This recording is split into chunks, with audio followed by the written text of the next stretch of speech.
I'm supposed to be the franchise player, and we're in here talking about practice. I mean, listen, we talking about practice. Not a game, not a game, not a game.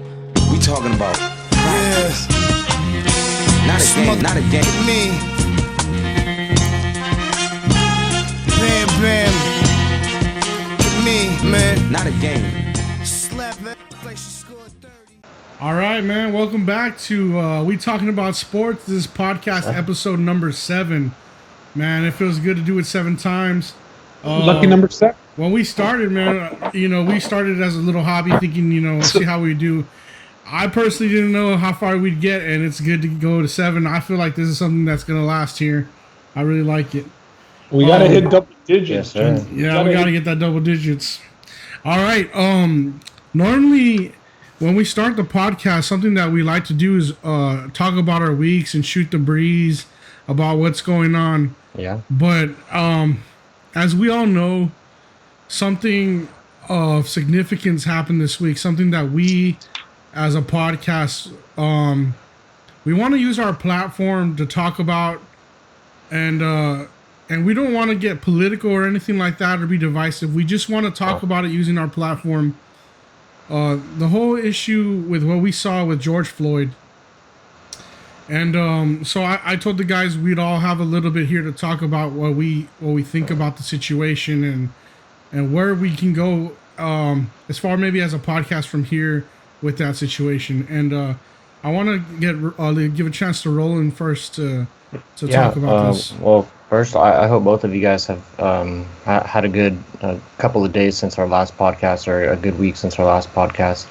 There has been a lot going on in the world recently, spurred by what happened with George Floyd up in Minnesota. Rest in peace, first and foremost, to George Floyd. I hope him and his family are, able to get through this tough time. I know they have a lot of support out there.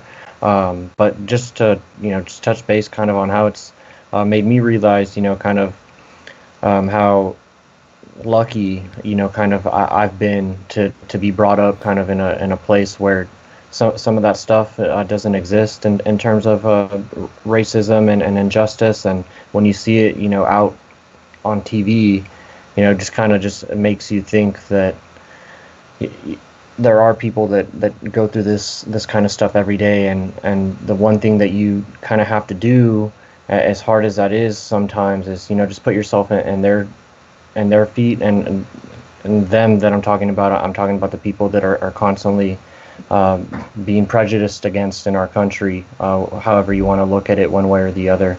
Black people or people of African American descent, people of color. Whatever you want to say. There's been a bunch of different things going around. Black Lives Matters, All Lives Matters. But right now, I think we just need to focus on the issue at hand, and that's black people right now and people of color feel that the system is against them. And whenever you have a big faction of people that feel that way, I think the only thing that you can do is just listen. And I think that's what we need to do, kind of as a country. And as a podcast, is just listen. I mean, I don't have all the answers per se. I'm glad, Justin, thanks for passing this to me so I can give my thoughts on it. But and I'm not trying to sway anybody in whichever way, because that's not what I'm here to do. The only thing that I would like to ask of people that are my friends, people who listen to the podcast, is just to listen and listen to both sides of the argument. Listen to what both sides have to say. Hopefully you're listening to factual information on both sides, and make your own inferences, whatever that may be. But I just think right now the main thing that everybody needs to do is just listen to the people who are complaining right now and try and move towards a solution. But yeah, that's kind of what I think about the whole thing. Thank you, Roland. Yeah, well said, and rest in peace to George Floyd. And man, I just feel like all of this it's been a ticking time bomb. It's been a ticking time bomb, and it's sad to see it all play out on TV, because you always hope that it wouldn't get this far, but the actions that took place, and the incident that occurred in the murder of George Floyd, it definitely calls for everything that is being done. I say in Minneapolis, as far as the looting and all of that, because I don't agree with that everywhere, you know what I mean? But the protesting, silent protesting, and, you know, actively marching, protesting, all of that. You know, I'm 100%, you know, today on Instagram, you scroll down Instagram and it's just, you know, the dark screen, you know, and everybody's posting it. The thing through this is you found out a lot of people's really true colors. You know what I mean? The people that tend to ignore it and feel like, you know, it doesn't affect me, so it's just whatever. That's kind of part of the problem. You know what I mean? You have to empathize. You have to put yourself in people's shoes. All three of us as Mexicans, we're all a minority.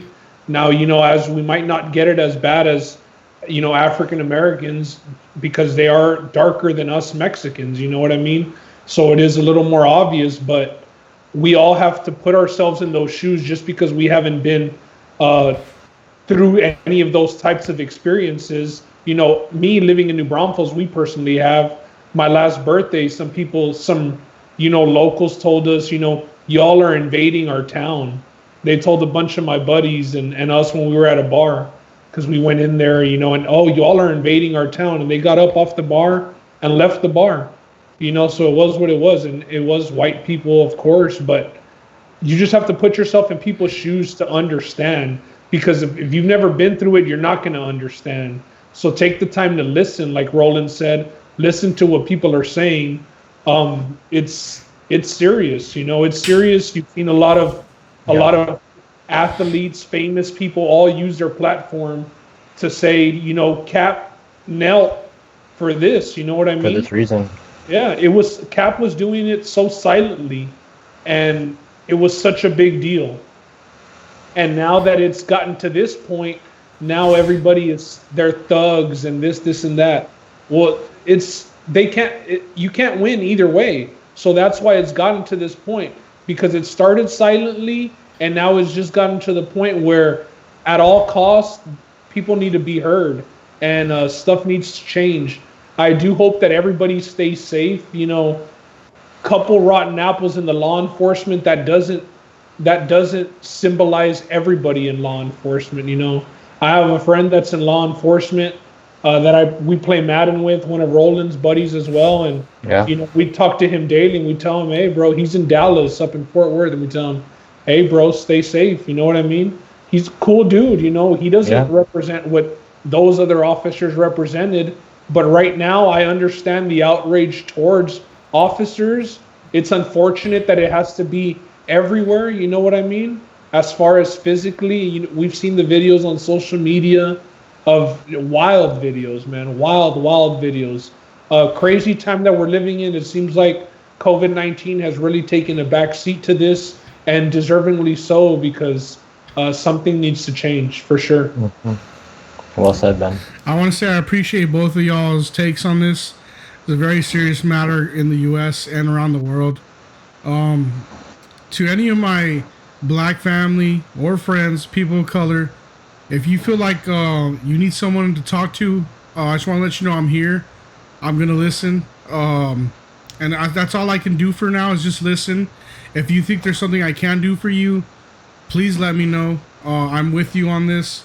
And I just hope we get justice for George Floyd. Thank you. Thank you on that. All right, continuing with the podcast. As you know, that pandemic has affected us in sports, and it's caused different things and different startups, times, different some cancellation of sports. But it's a segment we like to do, and we call it the Rona Update with Dr. Saucy himself, Roland. Dr. Saucy. He's going to lead us through this and let us know where we're at with different sports. Roland, take it away. I'm glad everybody's here for their medical update for the week. But hey, this time around, though, it's mostly good news, I will say. And I'll start off with the one league that we've been bashing as far as being far behind all the others, and that's Major League Baseball and MLB. It looks like they're, reaching some sort of a decision. They were arguing over the salary. Are they going to be prorated? Are they only paying us half of our salary? Are they paying us based on the number of the games, divided by 2, multiplied by 3, divided by 12 for the number of months in the year?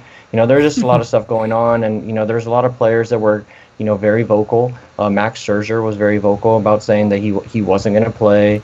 A couple of other, Mike Trout, the biggest contract in baseball right now, talking about that he wasn't going to play. But all of that said, though, it looks like they're nearing a decision, and that's going to come in the form of a potential 50 to 60 game season. So we're going to see a shortened season. It's going to take place starting, I think they have a date set for July, if I'm not mistaken. And the major part of what was holding up the MLB from getting started was the whole pay thing that I just got through making fun of. But in this instance, it looks like they've agreed to a 50-game season with prorated salaries. So in a 50-game season, the player's going to get approximately about 31% of their previous salary. The previous proposal from the league would have had a sliding scale of play. Under that plan, players who made less money would get closer to prorated salary, while the game's highest earners would make closer to 20 to 40% of their salaries. So this is kind of like a middle ground and easy for everybody. So MLB is on their way back, and as I mentioned a couple of podcasts ago, betting for MLB is going to be back on. So make sure to look out for the futures. There should be some updated futures coming out hopefully in the next couple of weeks once all of this is taken into consideration and how many games there are and where the teams are going to be playing, because there is a regional aspect of this too to limit the traveling, but that still has not been etched out completely. But yeah, that's the MLB. Did you guys have anything on that before I go on to the next sport? I do have a question. With that target start date, would that be the original finish date as well with the 50-game plan, or would it be ending faster? I think they're going to end around the same time with the 50-game season. Okay. Yeah, so it would return in July, and it doesn't really have an ending date, but I'd imagine with the 50 games, they're going to try and maintain the same kind of end date. They're not going to want to push it too far so they can salvage, staying on track for the next season. All right. Makes sense. Go Stros. Go Stros. Yes, sir. Go Stros. And there might not be fans in the stand, so you guys can't boo. Good. Yeah. Okay, so on to the next sport. More positive news, and this one I'll keep it pretty quick because we've been all over this one since the very beginning, has been the NBA. So we talked about a potential World Cup kind of a deal. That's probably not going to happen, but they are going to meet on Thursday. So this podcast is going to come out on Wednesday, so it'll be coming out tomorrow by the time you guys are listening to this. And it's probably going to look like 22 teams are coming back. The 8 seeds that were the Grizzlies, and I don't know who the 8 was in the East, but they're going to have to play for their respective spaces. They're not going to be an automatic shoo-in into the NBA playoffs under this new format, but there is rumblings around the league that the Thunder owner is going to make a speech, or he's going to make some kind of push on Thursday to have all of the teams involved, because he just doesn't think that some of these small market teams that could potentially miss out on this are going to be able to sustain going so far and going that much time without having a basketball game.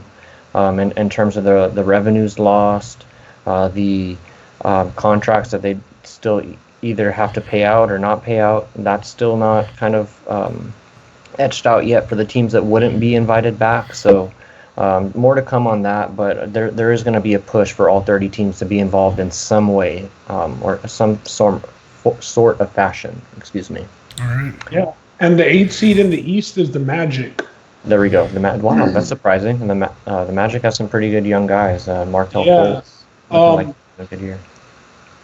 Yeah, the Magic and the Wizards are actually the 9, although they are 6 games back of the Magic. So do you have the standings pulled up for the West? Yeah, who's the 9 seed in the West? The 9 seed is the Trailblazers, and they are 3.5 games back of the Grizzlies. So I know me and you were talking about this, off air or whatever, but just in how the Grizzlies have been the 8 seed pretty much for the whole season. All season they've been in the playoffs. So now they're going to have to play for contention to where we could argue that the Pelicans and the Trailblazers are both better overall teams than the Grizzlies. Yeah, and the Blazers are getting back Nurkic and Collins. So right. So it might mean a little bit more in the Western Conference standings. The Kings as well. The Kings, they'll get Bagley back. They'll have De'Aaron Fox. Yeah. They'll be Buddy Hield. They'll be fun to watch in a playing game. Harrison Barnes. Do you know how that's going to work? Is it going to be like a 3-game series? Is it going to be that has not been released yet? Just the number of teams, and there is going to be some play-in fashion at hand here, as far as who the 8 seed is in the playoffs. Yeah, and the Spurs are sitting at 12. They're actually four games back of the 8 seed. So I wonder how low would they leave this? How many teams are they leaving out? If 22 are getting in, they're leaving out 8 teams. 8 teams. So that means the bottom 4 of each division, or just the worst 4 records? Because that would also come into play of whether the Spurs get to play in or not. So it would be. So it would be bottom 4 of the West and bottom 4 of the East, or how? The 6 extra teams would get to compete for the 2 8 seeds. So they're going to give the 8, the 9, and the 10s on each side a chance to play. That's the way it sounds. So they say that 6 extra teams. So no Kings, no Spurs. Oh, no. Actually, no. They're going to include the 11s. Excuse me. So there's going to be semifinals for the 8 seed. So the 8's going to play the 12, the 8's going to play the 11, the 9's going to play the 10, and the winners of those games are going to play each other for the 8 seed, and then that's how you get in. As far as your previous question about the number of games, I don't know, but based on what you just said, as far as the rankings, it's going to be the Blazers, Pelicans, Kings, Spurs, Suns, and Wizards. Wait. If it's 4 from each conference, no. That's why I was asking. Is it per conference, the bottom 4 of each conference? Because in the West, the 8 is the Grizzlies, the 9 is the Blazers, 10 is the Pelicans, and 11 is the Kings. So if it's just 8 through 11 per conference, then the Spurs wouldn't get in, being the 12 in the West. Yeah, there's going to be more details coming in on this. I don't want to botch this completely, but it's some iteration of that. There's going to be 6 teams or 6 extra teams that are going to have a chance at the respective 8 seeds. Because so I'll just leave it at that. The Spurs have 27 wins, so they're good enough to be the 9 seed in the East. But unfortunately, they're in the West and they're the 12 seed. So if they go by conference and they only take, like you said, 8 through 11 from only the East and 8 through 11 from only the West, then it would leave the Spurs out. But like anything is open. If they're already opening it up to 22 teams, who knows if they just go better overall records, like it's been rumored that the NBA wants to do for playoffs. They just want to do the best records and then seed like that way, no East and West. It's going to be interesting. I know Waj tweeted right before we started, and his tweet actually said, ESPN sources, as the NBA models a 22-team format, like Roland said, for July 31st resumption. Yeah. So kind of a hard date, July 31st. I know that had been up in the air. In Orlando, the proposed timeline for teams as the last possible date for an NBA Finals Game 7, October 12th. So that would definitely affect next year. Yep. No, that's a good point. I'm glad you brought that up. And I don't think we mentioned they decided it is going to be Orlando where they're playing. So they're going to be playing at Disney World. And it sounds like, Ben, it's just going to be the top 6 regardless of conference. So that would make the Spurs a viable seed. From what I'm reading, that's what it sounds like. Do you think that being that it's Orlando already set in stone, that some of these NBA teams are already over there getting acclimated? I don't know if they're already over there, but they're thinking about it, because I know they were asking about that a few weeks ago. They could just bypass like some kind of or bypass going back to their cities. Like if the players haven't already gone to the training facilities, of just sending the players to Orlando and just booking it and being done with it. So I think that's going to be something we're going to see in the coming weeks, Justin. I know the Magic are there, Justin, for sure. That makes one. Hey, yeah. All right, so that's the Jameer NBA. Nelson, baby. Positive news for the NBA, definitely. And now moving on to the English Premier League, some more positive news. This one, we had some players that said that they might not want to play or they didn't feel comfortable about playing. Up until a couple of weeks ago, they still had players and staff members testing positive. But as of last Thursday and Friday, they had over 1,100 people that were tested for COVID in the fourth round of testing, and they had 0 that tested positive. So they are coming back. They've had the date, or they've had the go-ahead from the Prime Minister to come back for a while, but they finally have decided that they're coming back on June 17th. And I think we reported last week that La Liga was coming back on June the 8th. So pretty soon, soccer's going to be full go, baby. That's gonna be 3 pretty main fun. leagues coming back already in June. Saturdays and Sundays are going to be very fun.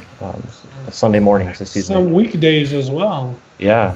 So, I Yeah. don't know. Monday nights. There's been no news on Champions League yet, but as more places come back, I don't think they're going to risk it with Champions League this year. I just 'cause actually of the saw, traveling. Roland, that they might be thinking of playing Champions League in Turkey.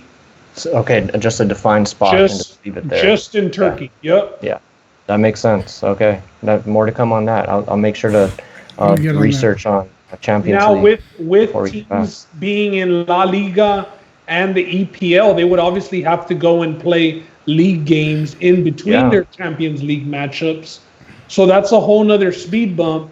I think they're going to wait to see how the EPL plays out for a week or two, and then the Champions League will start putting some sort of plan together to see if they even resume this season. But I think they got to resume, man. They were already kind of deep. Yeah, they were already in the elimination round. What's left? 8 teams, or they were already past the round of 16, weren't they? Or mid round of 16? I think they're in the middle of the round of 16. Yeah. I think some teams had played their first leg. I think that's why we were talking about it. It was either the first or the second podcast about one of the coaches saying that they needed to replay those games if they were even going to think about it. Yeah. So that's English Premier League. So And the players are rested, man. They could be pumping games out. I know, like the Bundesliga's playing on the weekends, and they're playing during the week as well. They're playing twice a week. Yeah. Yeah. So this next one's going to be pretty quick. It just brings up the question or the thought of, all of these tests are being made available somehow, and I don't know the most recent update about the availability of tests to the general public, but the college football, more teams are starting to allow their programs to come back for a 6-week training camp that the NCAA has approved. A lot of teams are letting their guys come back starting June the 8th. That seems to be the date for a lot of these big Division I programs. Roland, are these voluntary camps? Yeah, these are all voluntary. So all of this, from what I've heard, is 100% voluntary. The other thing that I've heard that's a big thing with college that we can talk about while we're on here is no player will be at risk of losing eligibility or their scholarship if they decide not to play a fall sport. Just because, there still is a risk out there of getting the virus. I'm glad the NCAA is doing something for the players. Yeah, with there being no vaccine out there yet. And, I'm not trying to sway you one way or the other, but one can say that it's still not completely safe to go out there, so they're not going to punish a player for deciding to choose their safety or take the cautious side of things. The one thing also that people are still very uncertain about is, the testing. Are they going to test players before every game? What happens with an infected player? So that's more of what this update's about. That they're still working through different scenarios on how to deal with asymptomatic players, people who aren't showing signs of the virus but might be sick, which is always going to be a problem. As long as there's no vaccine out there. So the NCAA, while they want to get going, they're in a tough spot just because they're dealing with quote unquote student athletes and these guys still not being professionals, and the potential risks that they go there, and also with the fact that there's still some programs out there that have not cleared school to come back in the fall. So there's still a lot at play. It's sounding like a bunch of the D1 schools are going to be coming back. The big major programs of the world will be coming back starting. Yeah, exactly. But there's no sight or no word yet on these smaller schools. Like I haven't heard anything about Boise State. Like that's a school I'd be interested to see how they're handling it. But yeah, that's college. And I'll just keep it on football, though. Just speaking of teams that are not teams, but leagues that are starting their camps up. NFL, they usually start their camps in the summer. And one thing that's very popular for NFL teams to do is to go to a destination that's not their NFL town. If you're a Dallas Cowboys fan, like Justin and I are, you know all about Oxnard, California. It's where the Cowboys have been going the past couple of years. I think there's another team out there that's been going to the I think it was who was it? I'm forgetting. But anyways, the Cowboys have been going. Texans go to Virginia. I know the Texans go to Virginia. I know the Saints have gone to Virginia. But the news now is these teams have to hold their camps, if any, at their practice facilities. No traveling whatsoever for these camps. So that's a quick little update. You know what I also heard, Roland, on the NFL was just on what you're saying is the teams, they normally go to places like that to train, and then they'll invite another team and they'll do a scrimmage. Yes, that's not going to happen this year. Yeah, they said that there's no cross. Thank you for bringing that up, Justin, because that was the second point. I didn't copy it onto my notes, but there is no scrimmaging this year. They will not allow team visits. Yeah, there will be no joint practices or team visits.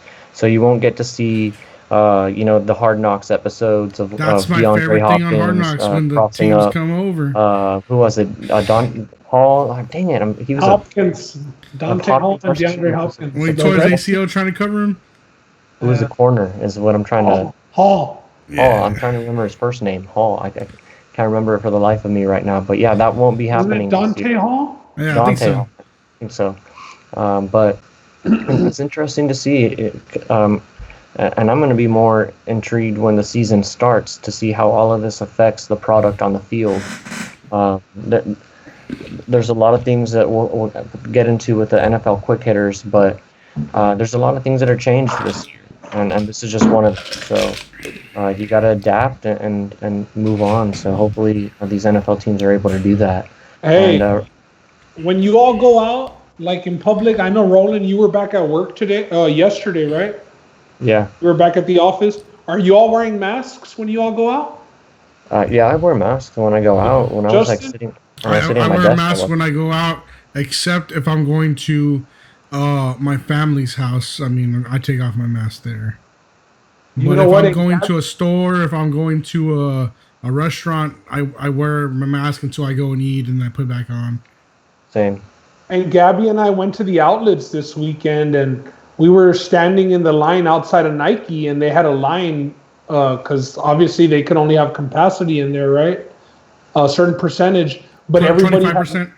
Everybody had masks on in the line, and me and Gabby didn't. Me, I work at a hospital, man, and I wear a mask all day while I'm at work. I even shave my beard all the way down because of the mask, like just the irritation of it. But Gabby was like, go ask if to get inside we need to have a mask or not. And when I went to get a haircut, my barber also asked me like, oh, why don't you wear a mask? Are you not worried? And I kind of just said, no, I just wear a mask all day at work. And I just feel like if we're careful enough, I'll be okay. But the norm is, man, we're the minority now. Me and Gabby, I say, when we go to Lowe's or wherever we go, everybody's wearing masks, dude. And we're the ones not wearing masks. Maybe we should start wearing them. But like I said, I just get annoyed working at a hospital and wearing a mask all day at work, man. It gets annoying. Have you gotten any like dirty looks for not wearing a mask? Yeah, actually, like when we were standing at that Nike line, that's why Gabby told me like, go ask, because people were like literally we were the only ones, dude. It almost feels like if you're naked and everybody else is clothed and they're kind of just looking at you because that's what's expected now, I guess. Yeah, my dad, he went to Home Depot because they're doing something in the front of their house. And he actually took off his mask. He normally wears a mask. And he took off his mask because he wanted to talk to somebody, ask him for certain measurements. He forgot to put it back on. And he said a lady was like, how come you're not wearing your mask? You need to wear your mask. And he was like, just for you, I'll put my mask back on. Like, it was an incident that he didn't have it. But she was like, hey, where's your mask? Like, well, the value was mandatory too, though. It's definitely a thing, man. With everything that's going on, wearing the mask, I try my best to wear it everywhere that I go. I wear it when I walk into the office. I mean, when I sit down at my desk, I'm not going to be wearing it because it's just me there in a little confined space. But going out in public, I wear it more just to be respectful of everybody else and their thoughts. Like, if everybody else is going to be wearing a mask because they feel like there's something out there, if I don't feel that way, I don't want to put somebody else at risk of getting sick if that's the case. And I'm going to protect myself too at the same time. But yeah, I did get an ugly look the other day because I needed to go to HEB for like one little thing. And at HEB, they started letting you make the decision to wear a mask or not as a customer. And I usually turn around when I'm walking out of my apartment, but this time I realized it like right when I was parking. And I was like, you know what, I'm just going to go in real quick and just, grab what I need, go to the self-checkout and be on with my day. But throughout that time, I got like 5 or 6 like stink eyes. It was real in there. So I was just trying to look down the whole time after I noticed that. But I was in and out real quick, and I try and wear my mask just to be respectful to other people and how they feel about the whole situation. So speaking of masks, it's going to be interesting. Like when Roland said last week that the NFL's trying to implement a certain mask for their players. Yeah, no, I don't know. We'll see the mask and the NFL helmet, but I have a Dallas Cowboys mask that I'm wearing around. So well, you know how in the NFL, some guys when it's cold they wear that thing over their mouth. You know what I'm saying? Yeah, no, it's almost like the ski mask. Yeah, I get exactly what you're saying. Hey, Roland, when you're not using your mask though, like you take it completely off. Yeah, no, I take it off. The move is to just move it like a chin strap, bro. Oh no. That way, when someone creeps up on you, you can just pop it right back up. Oh, that's true. That's true. But it hurts the ears, man. When you got to move it down. Yeah, no, I can't do that. But or you got to get the headband with the 2 little buttons, and then the girls have started just clipping them on the buttons up top. So now it's not even on the ears. The headband just has. Oh, there we go. People find unique ways. Hey, that's how people are slanging, bro. People are slanging headbands now. And new industries will come about throughout this time. Somebody will come up with the next great idea for sure. And I've also seen a lot of like designed, like I mentioned, I have a Dallas Cowboys mask. I've seen a lot of like floral masks and stuff out there. So yeah, people are having fun with it. I guess out of as much fun as a situation as you can have, but. 2 for 40 for the Louis mask, bro. 2 for 40. Yeah. Oh my god. I won't be doing that. I won't be doing that. But just to wrap up the Dr. Saucy experiment here, the UFC, as we talked about last week, they were kind of like the trailblazer in all of this in terms of putting on a sporting event during a pandemic and taking those risks of having the fighters travel there, take their tests and whatnot. And since they made their recent move back to Las Vegas from Florida, they've had to enact a little bit more safety measures, and that just includes the fighters taking tests before and after competition, before and after weigh-ins. So that's a new little twist. So they have to take one right when they get there, and then they have to take one right after weigh-ins. So that's going to be very interesting to see if there's anybody that gets pulled out the Friday after weigh-ins, not for missing weight, but for testing positive for coronavirus. So what do you guys think? That makes sense because when you're losing weight, you're putting your body at risk. You're very prone. Yeah, you're prone. No, that's a very good point.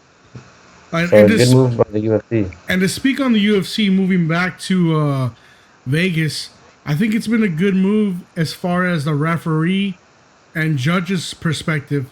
Because, man, some of the judging in Florida was was a little off. I'm glad it got started, but man, I noticed the judging was better here in Vegas this past weekend. Yeah, and you know, the UFC, and you guys probably both know more about this than I do, but you just notice that every time you go into a different program or a different UFC event, it always says such and such state has adopted the universal MMA rules or whatever, and I think that causes a lot of the confusion. The different rule sets, and I don't know if that leads to different kinds of scoring, but yeah, I just need to get all on the same page, like Ben just said.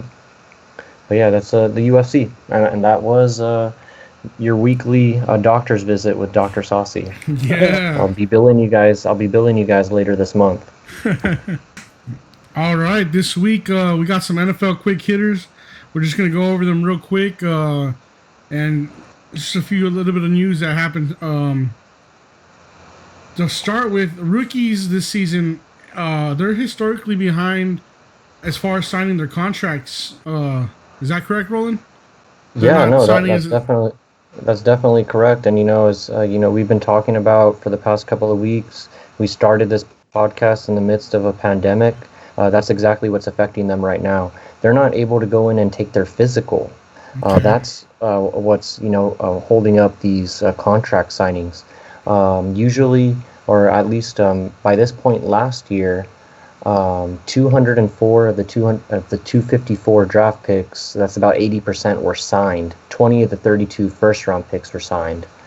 This year, of the 250 odd so players that got drafted, about 20 are signed, and only 2 first-rounders are signed. And that includes Tua and Derek Brown, the defensive tackle that the Panthers drafted. So Joe Burrow still hasn't signed his. No, Joe Burrow is still not signed, and a lot of what is. But they're all pretty much pending physical, Roland? Yeah, they're all pending physical. If Joe Burrow doesn't sign, the rest don't sign because he's the meter, right? He's the stick to go from. He's going to get paid what he's going to get paid because it's on the rookie pay scale. Yeah, they have it based on where you get picked, so he's getting paid the most regardless. But it just means that they haven't been paid a dime yet, except for Tua and Derek Brown as far as the first rounders. And then another group of guys that you might not think is being affected are like the undrafted free agents, the guys who try and make their way into a team and stuff like that. Those guys are being affected right now too. Wow. That's why I had mentioned the Texans had signed five undrafted free agents, which was a franchise low. Like they just didn't have communication with these people at the combine. You know what I mean? Usually you bring in a bunch of guys, at least get to talk to them, get a feel. But through the conditions that we were faced with COVID-19, it just wasn't possible. And dudes are going to suffer. And then with leagues like the XFL going, bankrupt, where most undrafted guys would go play, if not the CFL, it was bad. It was bad for the NFL this year as far as bad for sports in general. Unlucky, yeah, just very unlucky for those players that were in the transition phases, regardless of what level of sports it was, because they were all affected transitioning. You know what I mean? It was their last year. It was their last look. Now, while the college players did get it, the combine is still a big part of that look. So it sucks. Yeah. And this week, Justin Ross's dad came out, and he talked about his son possibly needing some spinal surgery. Justin Ross is the Clemson receiver, 6'4" prospect, probably a first-round prospect, if anything. He may be out for life here, with this spinal surgery. Yeah, first and foremost, I hope Justin Ross makes the right decision for him and his life moving forward just outside of football, because from what it sounds like, he's been living with this his whole life. It's something having to do with his spine.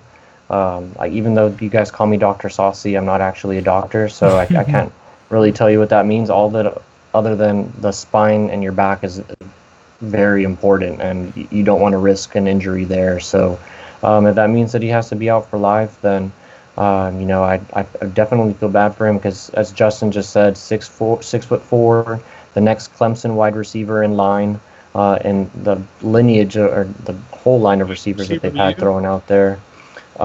he was going to be the next guy to get drafted in the first round with a good year this year. So hopefully he has the surgery and he's able to play again. Hopefully they find a way to make it possible. Modern medicine is crazy, so keeping a positive outlook for him. Yeah, I know I just said a wide receiver U for Clemson, and there's going to be some Bama fan that goes in the YouTube comments and says, what about Bama? So let me just take it back, all right? Don't take it back. Stay on it. You can make an argument for that. Bama is wide receiver U, though, bro. I mean... Well, they're an NFL factory, first off, so that's what it is. Yeah, Clemson might... Factory, and Clemson might be wide receiver U, and Alabama's wide receiver factory. But yeah, like Roland says, man, that sucks. And for his dad to be the one to publicly come out and say it, I mean, it's got to say a lot as far as affecting draft status and all that. It's got to be very serious because that just puts everything in jeopardy. Mm-hmm. Usually you want to keep that close to the vest and not let that leak out. And if they catch it at the combine, they catch it. You know what I mean? So it doesn't affect your pay. But for them to come out with it publicly means that it's really serious. And prayers out to him, and we hope for the best. All right, there was some CBA talk between the NFL and the NFLPA this week. I think, the salary cap should be going up this year. Let's see where they go as far as that goes. It was expected to go up, but, that as everybody is dealing with right now is you can't put fans in the stands. And as we were talking about kind of with the UFC and, guys wanting contracts and the UFC not having that gate revenue, the NFL is kind of having to deal with the same thing. Worst case scenario is you play the whole season in a completely empty stadium. That leads to what people are estimating to be about a $4 to $5 billion windfall. That's a $4 to $5 billion drop, about a third of their annual revenue. So under that scenario, teams are going to be bringing in about 80 million less than expected. Some losses for some teams can be more than that.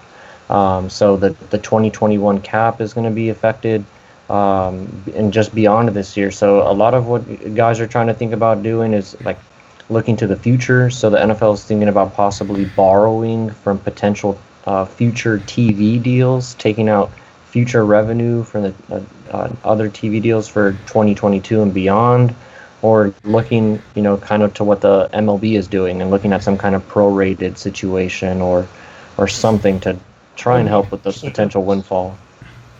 Yeah, that would make more sense, but that's unfortunate, man. Yeah, so that I know the NFL is all gung-ho about coming back, but I think that's another thing that might hold them up coming down the line. I do think that they will come back, though, especially with NBA, not settling and hanging it up for the year with what we talked about earlier in the last date that could be for the finals being late in October. That's going to affect the next season. That means the next season is going to be shortened as well. There's going to be 2 seasons with asterisks. So the NBA really is going out on a ledge and just to crown a champion and not just to crown a champion, not have that leap year. You know what I mean? Yeah. All right. Well, this is a fun one. I know everybody likes to get on these topics, especially the NFL players themselves.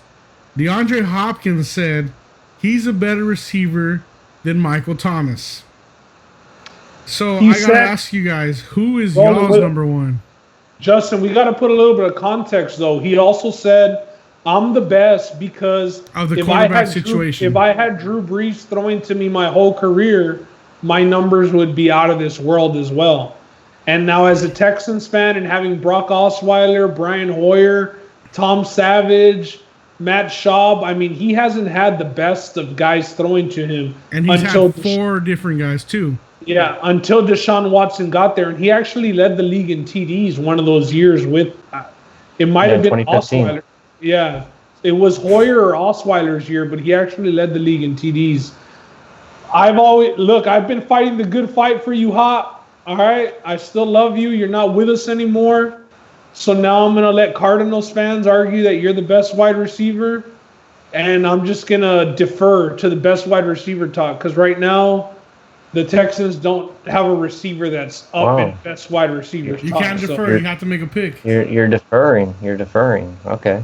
Oh, you know what? We'll save this for next week. If you don't want to make your pick, Let's do it next week on the show. We'll save it for where you want to rank them next week. Sure. Yeah, let's do wide receiver rankings next week, and we'll get to it there. Let me think about it a little bit more. There it is. That's our announcement. Next week, we're going to have top 5 wide receivers on the show. And not only that, we're going to have someone else come on, and we're going to have them give their top 5 as well. That'll be selected by Ben or Roland throughout the week as who's going to come on and get that chance to argue their top 5. Yeah. And, just to give my answer on this, is I'm not deferring at all. I'm going with DeAndre Hopkins here. I agree with him 100%. You just look at the last 3 years since DeAndre Hopkins has become his quarterback. He has 31 touchdowns compared to 26 for Michael Thomas. And Michael Thomas, you can't have the excuse of, the targets or whatever, because Michael Thomas, as we all know, is the most targeted the most targeted wide receiver in football. Hopkins is up there as well. But just that aside, 31 touchdowns versus 26 for Michael Thomas. And, as Ben said, DeAndre Hopkins put up 11 touchdowns with Brock Osweiler, Brian Hoyer, and they probably snuck in TJ Yates to throw in a couple of those touchdowns that year too. So I'm just going to go with Hopkins here. He makes all of the big plays. There's a little bit of a dink and dunk aspect for me with Michael Thomas in terms of the depth of his targets. They're a little bit shorter. He does get the guys on the deep route every now and again, but as Ben liked to bring up with his Drew Brees argument, Drew Brees wasn't pushing the ball down the field, so Michael Thomas isn't running all these deep routes, and a lot of what you see is him catching drags, slants, but the man gets open, so you can't hate on him there, and I'm not. He's a top 2, top 3 receiver. I'm just, for my money, if I want my number 1 receiver, I want him to be number 10, DeAndre Hopkins. And Michael Thomas came out on Twitter with a stat that showed he's not all slants. So I got to go look up that stat too. So we'll see. There we go. More talk for next week. He runs out routes also. But even when even when Drew Brees got hurt, like Teddy Bridgewater isn't known for pushing the ball downfield either, man. They were giving Thomas looks like 10, 11 receptions a game, screens, hitches, outs, any way that they could. The thing with Hopkins, and I believe that he has the best catch radius, the thing that hurts his argument, and now that I'm not biasedly arguing towards him, because I still think that as far as hands-wise, he's the best, his speed. I think his speed does hurt him a bit as far as creating separation, but that's where then the catch radius comes into. Sure, and Michael Thomas isn't a burner either, so yeah. All right, well, like we said, that's gonna be fun next week. Next week's going to be a lot of fun on that top 5. If you're hearing this podcast and you think you know who the top 5 is and you want a chance at it, get at us on Twitter and tell us why you should be on this podcast, wherever, for the top 5. Yeah, we got some more NFL stuff next week too, right? That we're looking forward to. We're going to cover 2 more teams next week. We pushed our schedule breakdowns to next week due to the 10-fight MMA card that we had for the pay-per-view pick'em contest this week. So yeah, next week we'll be getting into the 2 schedules. Do we know who the teams are yet, or are we? We do. Are we going to release them right now?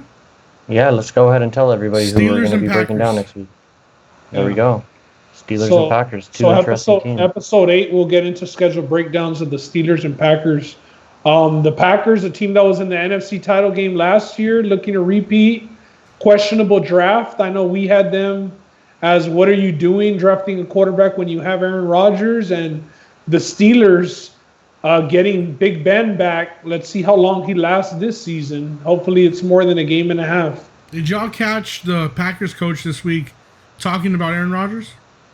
Yeah, I saw that he kind of changed the reasoning for drafting Jordan Love and stuff like that. He said that he wants Aaron Rodgers to take more chances. He felt like Aaron Rodgers threw the ball away too many times last year. With it. I don't know. I think that's hard to say just looking at the numbers, because Aaron Rodgers took a bunch of chances last year. If you look at his bad throw percentages, were towards the top of the league, and his interception numbers were, I think, kind of high for Aaron Rodgers. So he took a lot of chances last year. His coaches, they're saying he throws the ball away too much. I'm yelling at my TV that Watson doesn't throw the ball away enough. Like, do the Packers even have receivers that create separation for Aaron Rodgers to be Devontae taking? Adams. Or it's mostly him throwing them open, if my memory serves me correct. Yeah, their only weapon is Devontae. That's the only weapon. I know Lazard had a big year last year, but like I said, it's because Aaron Rodgers is still a top 5 quarterback. Yeah, we'll have to get at that next week when we break them down. All right, man. MMA hour, here we go. UFC news this week. But before we start, you got to notice a different face here. We got Josh coming in. Josh has been a pretty loyal supporter of the podcast. He's made his picks every week, and he's been day one since the beginning. So we had him on this week to make some of the picks live and to go over some of the UFC news this week with us live. So to start it out, we got Jon Jones, and as you know, he was vying for that super fight with Ngannou, and he wanted the money. He wanted that bag. Yeah. And it doesn't look like Dana wants to give the bag out anytime soon. I don't know if that has to do with, Dana talking about Corona being a little more expensive as far as putting on these fights, and he doesn't want to give anybody the bag right now.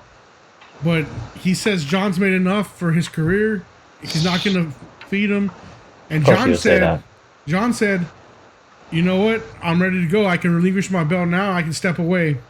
What's y'all's opinion on that? Is John just throwing some smoke, or is he really able to step away at this point in his career? I don't think he's able to step away just because of the way his last fight went. It has gotten pretty controversial, though, the way they've been going back and forth on Twitter. I know after the last UFC, Dana did like a little media scrum, and they were asking him a bunch of Jon Jones questions, and that's when he started talking kind of contract negotiations out in the open. And that's not even something that he takes care of. That's something that he even referenced to his lawyer, and John have a really good relationship. But he was saying Jon Jones wanted Deontay Wilder numbers, and we all know how much boxers get paid, and Wilder's at the top of the food chain. So that's pretty wild for John. Dana even did mention that he makes $5 million a fight, Jon Jones. So that's really not common knowledge. I would say. So he kind of dropped that on us. But yeah, man, tricky. I don't think Jon Jones is going to hold up to it. I think that he's just wanting a little bit more, I don't want to say respect on his name, because Dana White's going around calling him the GOAT, openly. Yeah. So it's kind of giving Jones a little bit of fuel to his fire. Like, you're calling me the GOAT, you don't want to pay me. It'll get resolved. He'll end up paying him a little bit extra. But like maybe 7-8 million if he's making 5, not 15 or 30. Gotcha. Even that would be a pretty good pay bump, up to 7 or 8 million for the UFC. But the way that this thing's taken off for me, it's kind of given me like a little sour taste. Dana White's gotten pretty personal, and I think we alluded to it last week, or I don't know when the last time we were talking about Jon Jones in depth. Probably about how the money has kind of eluded him, or maybe he hasn't been as big of a star as you might think that he would be, just considering where he sits in terms of the pantheon of all-time fighters, is arguably the greatest of all time. What, like Ben was just saying, Dana's been giving him props about lately. So the fact that Dana brought up a bunch of his past troubles and their little squabbles in the media on Twitter, and then Dana in his media scrums bringing up his past troubles, I thought that was a little bit of a low blow, and saying that he kind of sabotaged himself, and saying that he thought that Jon Jones could potentially have been the LeBron James of the sport, which I think I've heard Dana White say a few times. But just the fact that he brought it up in this contract argument, or this contract negotiation, the very public one, albeit, I thought was kind of a low blow. And I don't like seeing people have their character thrown out there, but it is what it is, and that's the name of the game sometimes. But yeah, I just didn't like that.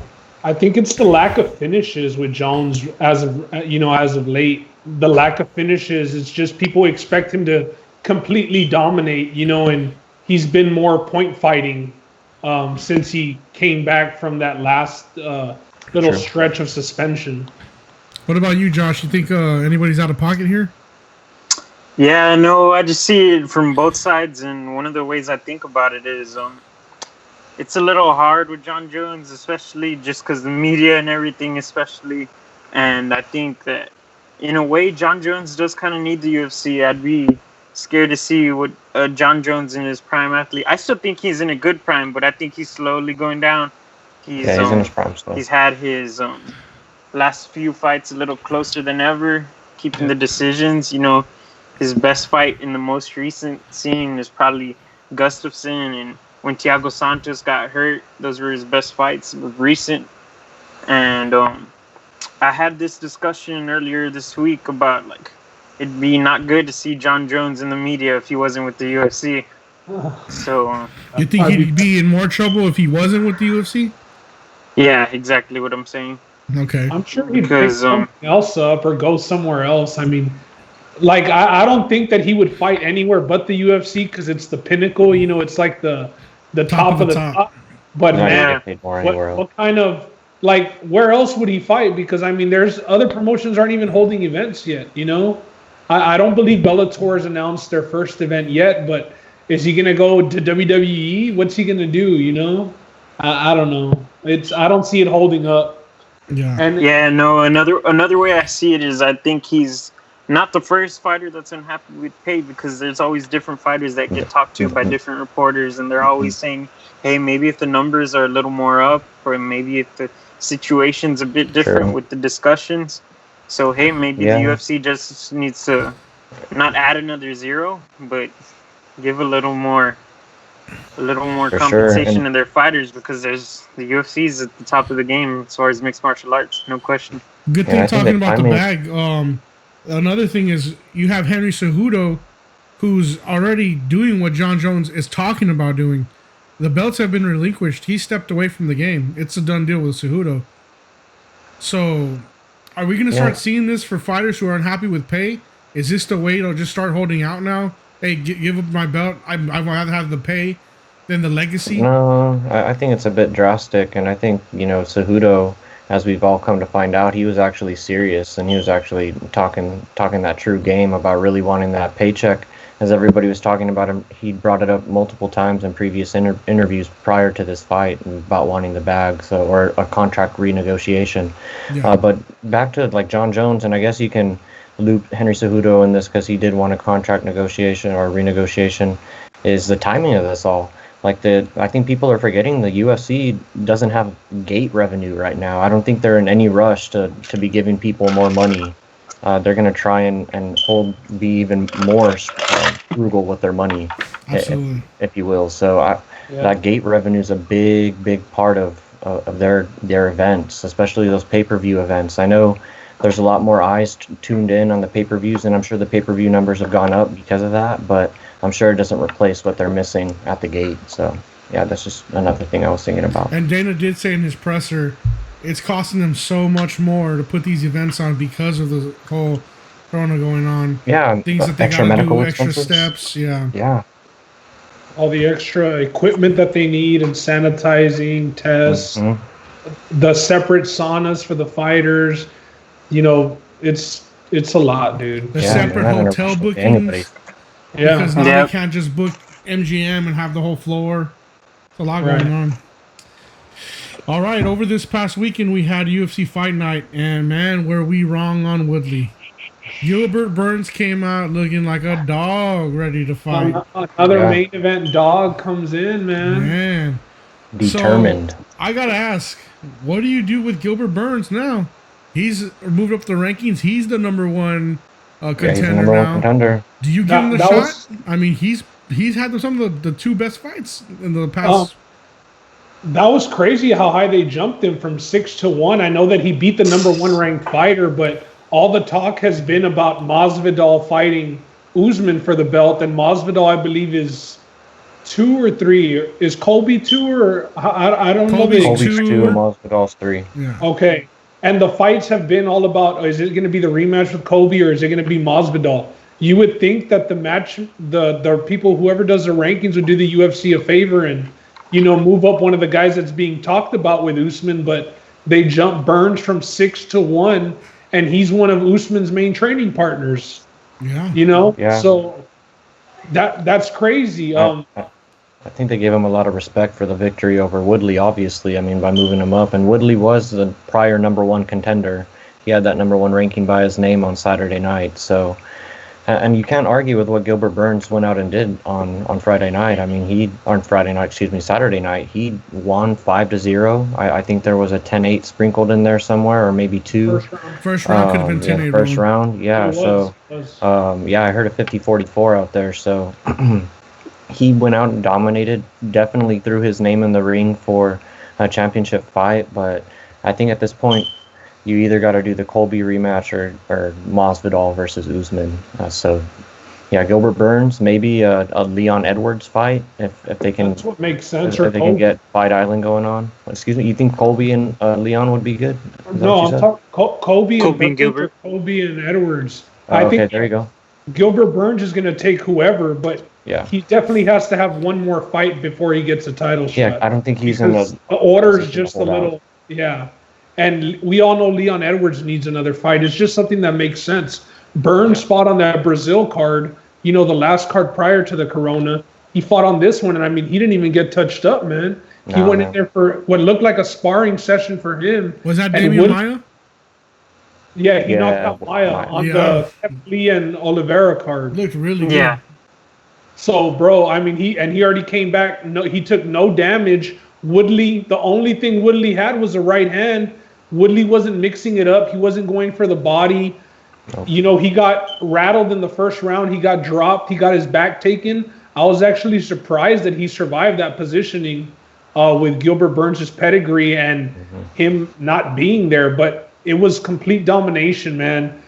Every round, it was just Woodley with his back against the fence and Burns teeing off, shooting, teeing off in the first round also. And then the leg kicks, it was bad. I understand why they put him at 1, but with the fight talks of all those other fighters, it was surprising. It looked like Usman and Woodley part 2 is what it looked like to me. Exactly. That's exactly what I thought. Yeah. I thought Woodley had the same face as the Usman fight, and he just got totally dominated again. Hey, he was a champ for a good amount of time. Maybe it's time to start thinking about what's next, especially because he's got a lot going on for him. The rap career. I think he's doing stand-up or something like that. He's been pretty outspoken. He's been pretty outspoken though, that he's had a bunch of crazy expenses and he has blown a lot of his money. 7 cars. He's 38 years old, dude. 38. He's 38 years old. So there's some points in that fight where he looked completely just lost, like he was not there at all. I think there was a couple points where he was just hugging Burns on the fence, like he was just waiting for either the ref to call them and separate it, or he was just like looking up at the jumbotron or something. Like he was not there. Did split him up a couple times too. What was interesting for me? No sense of urgency. The corner even told him, "Hey man, you're down. You need to do something." And he just doesn't come out and does anything. He didn't respond at all. They were adamant, and he would respond to them, but he wouldn't. His actions weren't matching what he was saying in his corner, because he was acknowledging them, but he wasn't showing it. Do you think that he doesn't have the juice anymore? Or I don't know. What I told you, I think is like he maybe need to see a sports psychologist and something when he's in the ring now. Maybe after that Usman fight's just because he trains good. Look at his training. Yeah, he still looks good physically. I mean, and I don't know. That was the other thing. Roland, you had mentioned he went and trained in Thailand. What did he show? No that time. Dude, that's the same. That's what everybody, or what Josh said. It was Usman versus Woodley part 2. He didn't show anything in the Usman fight either. He didn't throw anything in this fight. It was so disappointing to watch. But I'm not knocking him. I respect those fighters going out there. But it was just disappointing to see. And I think I don't know how to put this in or take this in consideration, but he did post a picture of some crutches today at the airport in response in response to Damian Wayans. I think there was a little Twitter thing going on today. He was talking crap about him or something, and he posted a picture of his what was that about? crutches. Said something about lift people up instead of bringing them down, whatever. But that's why I can't knock Woodley, but it was just disappointing as a fan to see that. I wanted him to win very badly. Yeah, no, the last fight before Woodley fought Usman was Till, right? Yeah. See, I think Woodley, I went back and watched that fight not too long ago, and I think Woodley had a different sense of aggression. He was a different person when he pursued with the hits, man. Like, but those elbows. You can't mess with that guy when he had that like dog mentality, and we just haven't seen it the last 2 fights. The other side, give him a Josh. The other side of that though was is everybody was saying Till was rushed to that title shot. He was because his name. He built it out real fast. It was like I don't want to say a freebie because it was a fist fight, you know what I mean? But it was in the O2. Till had beat Cowboy and he had missed weight and they still gave him the title fight. Like, and all Till is he's the exact same thing as Woodley, just with his left hand. As far as punching wise, they really don't mix it up as far as kicks or any of that. But Till got rushed. They should have built him up a little bit slower. He got rushed. And Woodley did dominate him, but he ended up choking him out, right? Didn't he rear naked choke him? Yeah. And when does Woodley even get submissions, bro? But Till had no idea what to do on the ground. He wasn't ready for a title shot. It was kind of like Ngannou fighting Stipe the first time for the title shot, where they weren't as complete, but they had so much hype behind them that Dana had to make the money. You know what I mean? Like Roland said, it was in the O2, so that was a sellout just because Till's from there. Yeah. So, Woodley, the competition before that, he had the boring fight against Maya. He had the point fights against Thompson. I've never been the biggest fan, man, but I did think that he had enough to beat Gilbert Burns just based off the competition that he had fought and the level that I thought that they were at. But Gilbert Burns looks like a problem, dude. Oh, yeah, he does. He has no neck. Like, he would just cover up when he knew Woodley was going to throw. He would take the 2-3 punches Woodley would throw, and he was right back on Woodley. And then it took another 2 minutes for Woodley to throw again. I know he trains with Usman. Is he also managed by Ali? Yes, I think so. Oh. Because I think he had some stories in the week about Ali being generous to him when he first started. Okay. Yeah. It's interesting. Anyway, did y'all happen to catch in Woodley's live feed after the fight? Yeah, he was talking about being in peace with himself. He was just a different cat, real humble. Shouting out Dylan Dennis. And then Dylan Dennis even came back and was like, hey, you're not so bad yourself, Woodley. I never thought I'd see the day between Dylan Dennis and Woodley having peace like that. Yeah, but it happened. Yeah. All right. That cut was bad, though. Hey, that cut, man, fix that cut, though. It never bled again. Bad in the first round, and they went 5 and it didn't reopen, bro. Yeah. That was crazy. That was a good cut, man. All right, next news this week. Zhang Weili says she wants Rose Namajunas next. Is that a walk in the park for Zhang, or is Rose a good fight for her? Yeah. Well, Dana came out and said that he doesn't want Rose coming back until she's like mentally sure that she can come back, because she was supposed to be on that first pay-per-view card that was scheduled, and she ended up backing out. I know everybody thought it was due to Corona, but it was her anxiety, and she's always been like, more on the delicate side. She's very emotional, not in a bad way, but she just really expresses her emotions. She was the champion. She lost the belt. And we remember when she lost the belt, she said she was so glad to lose the belt. You know what I mean? So it kind of makes me think, like, is Weili, going back to the walk in the park that you mentioned, is Weili kind of just picking her out because she knows her mind isn't all the way into it? But I don't see Weili wanting easy wins. She probably just wants a former champ's name under her belt, is what I would say. It's good for the legacy. I think that I don't think that fight happens, though. I think that she ends up fighting somebody else before Rose. Yeah, I like the idea of that fight in the future. I think Rose could potentially offer her some trouble, just based on what I saw Joanna give Zhang Wei trouble in terms of the striking. I think Rose can offer her some pretty similar, if not more, trouble even than Joanna did. So I would like to see that fight, but as Ben alluded to, I would also like to see Rose get back on her feet before she fought Zhang Wei and fight, maybe just redo that Andrade fight, because, man, look, I like Andrade. I think she's a good fighter, but I mean, she like threw her down on her neck, right, or something like that. I have very faint memories of how that happened. No. So It was kind of like a slam almost, and that's when like people were like, "Oh my God, that should be banned." Yeah. But I feel that Rose struggles with really aggressive fighters. That's why I don't even think that Andrade fight is a good fight for her, man. well, maybe like- not, but just give her something that she can get some confidence back in herself. It would where- have to when- be that though, Yeah. Rose. Like where she's at in the rankings, it would have to be Andrade, because if And not, Andrade wants that to fight, Andrade too. fight for the title. Yeah, exactly. Yeah. So they're not going to give her the third fight against Joanna.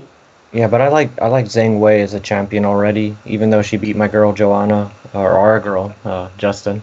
Joanna made me sad, but I like her as a champion. She's going to be a good champion if she can keep on reeling off these wins, but the reason why I like her is because, as Ben said, she wants to get a win against a former champion under her belt, so that lets me know where her mind is at. I like that. And she didn't shy away from the Joanna fight either. No, she didn't. No, she didn't. Well, That was a classic. It's not always good to look ahead to fights when you're a fighter, but since we're not a fighter, we're gonna go ahead and look ahead here. Let's say Amanda Nunes wins this next fight. Should she fight Valentina Shevchenko next? It seems like that's like the only logical thing as far as real competition, because those have been really her most competitive fights. But it would be the third one, and she's won 2 already, you know. But they were close. They were close, but I could see her fighting her again if it was for Shevchenko's belt. But I don't think that Amanda Nunes can make that weight. You know what I mean? No, I just don't see what merits Shevchenko getting a shot at Nunes' title.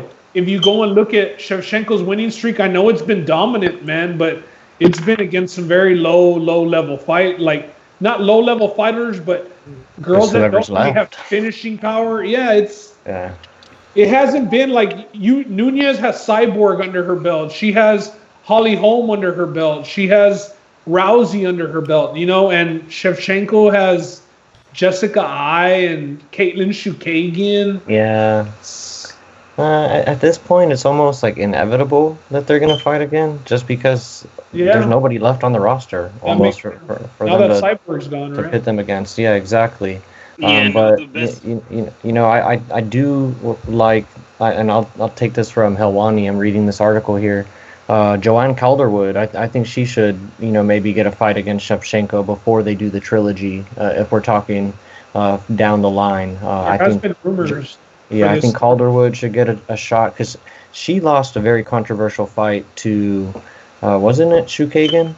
And that's how Shukagian ended up getting her title shot or something like that. I thought it was a pretty close fight. So yeah, I think she's deserving of that shot. So maybe do that before the trilogy. Was that the one scheduled before Shevchenko pulled out? Was that because there was one that was originally scheduled?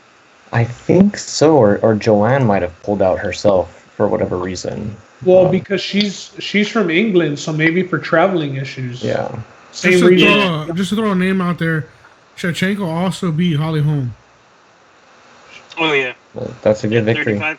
That's about the only decent name. Like, what is she gonna do now that Shukagian beat up her sister? Is she gonna give Shukagian the rematch, or what? Just to get some family pride.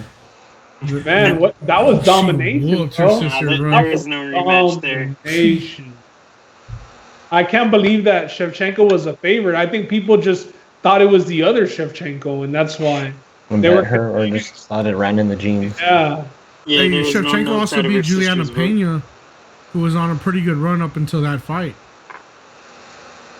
I don't think there's any arguing. I mean, I'm just saying she's worthy of a 135 title shot if she wants it. Yeah, Shevchenko she won't have fights lined under like -800, 900 again at her division. There's just nobody there.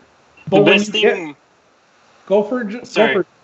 Oh yeah. All right. The best thing I think for Shevchenko for next opponent would be is if Wei Li went up to 125. Maybe that's the best. That's thing. A good one. Because if there's not, there you go, Josh. That'd be interesting. It depends on who's next for Wei Li at 115. I bet 15 is a pretty hard cut too, because it's a small number. But I bet She's definitely built. Like, she cuts to get to 15, but she's got a defender belt. She just won it. Yeah. She can't that's a just good future move fight, up. though. That's a good future fight. I like that. What do you call it? But I don't think the rematch for Joanna should be next. I think that they should move on from that or maybe bring that in a year. I think Joanna's off like a 3-loss streak already, you know? And they're all been title shots. Like, Watch your mouth, Josh. Yeah, dude, I love what's Joanna. I love Joanna. But I think she needs a couple tune-up fights. Like, she did that one with Watterson and looked real good there. So give her a couple more in those areas and see if she can make her way back up and go back again with Wei Li, because that was a really great fight. It was a close one. Or if Rose isn't ready, have her fight Andrade. Joanna and Andrade for a number one, winner gets. That's a good idea. That's already happened once, right? They already fought one time. Yeah, that'll be the second part. It'll be and Joanna again. Joanna outpointed her. She kind of just outclassed her. You know what I mean? Yeah. Yeah. But Andrade is better now, so it's a good fight to see. Well, if she doesn't just run in there all dumb like she did against Wei Li, because that reminded me of what Verdum did against Stipe in Brazil. Remember, he was chasing Stipe around the cage. Yeah. With that dumb face that he was making. Because he likes to throw that first kick right away, that jumping kick. Remember? Yeah. All right. Anybody got any last words on Nunes and Shevchenko? Nah. No, I'm good. I can wait. What's it called? What's his name pointed it out? Ben Askren tweeted. They were talking. There's been this recent talk about GOAT conversation, and there's just nobody to compare to Nunes. Just the things she's done in her division, the way she's she's a woman who ended Ronda Rousey's career and made her a WWE fighter. It's just the best way to put it. There you go. For sure, after that, Rousey knew she could never retain gold again. Like, I have never taken an ass whooping. She's like the that. woman who knocked out Holly Holm. It's a mile. It's a mile to GOAT conversation for female combat sports. For sure. All right.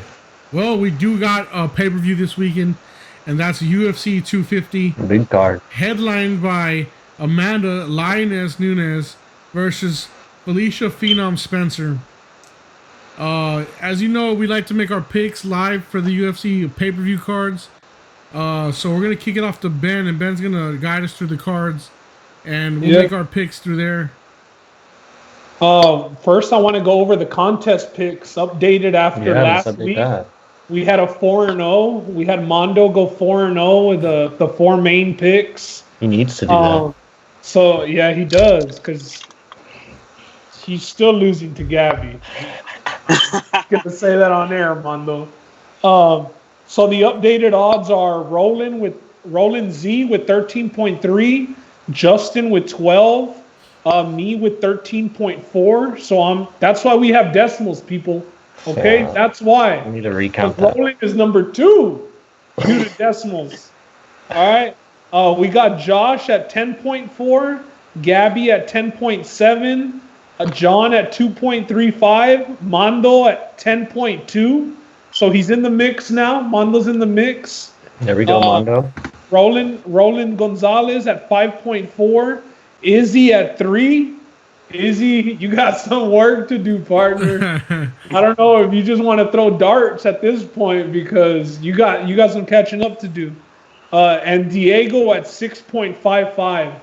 So that's the updated contest pick and the podcast consensus. Like we mentioned, Woodley never, ever, ever again. Woodley, I will never back Woodley again. We dropped to 1-2, minus 2.5 due to the juice. So let's see if we can get back on track this week. We'll figure out if we have something after we all make our picks.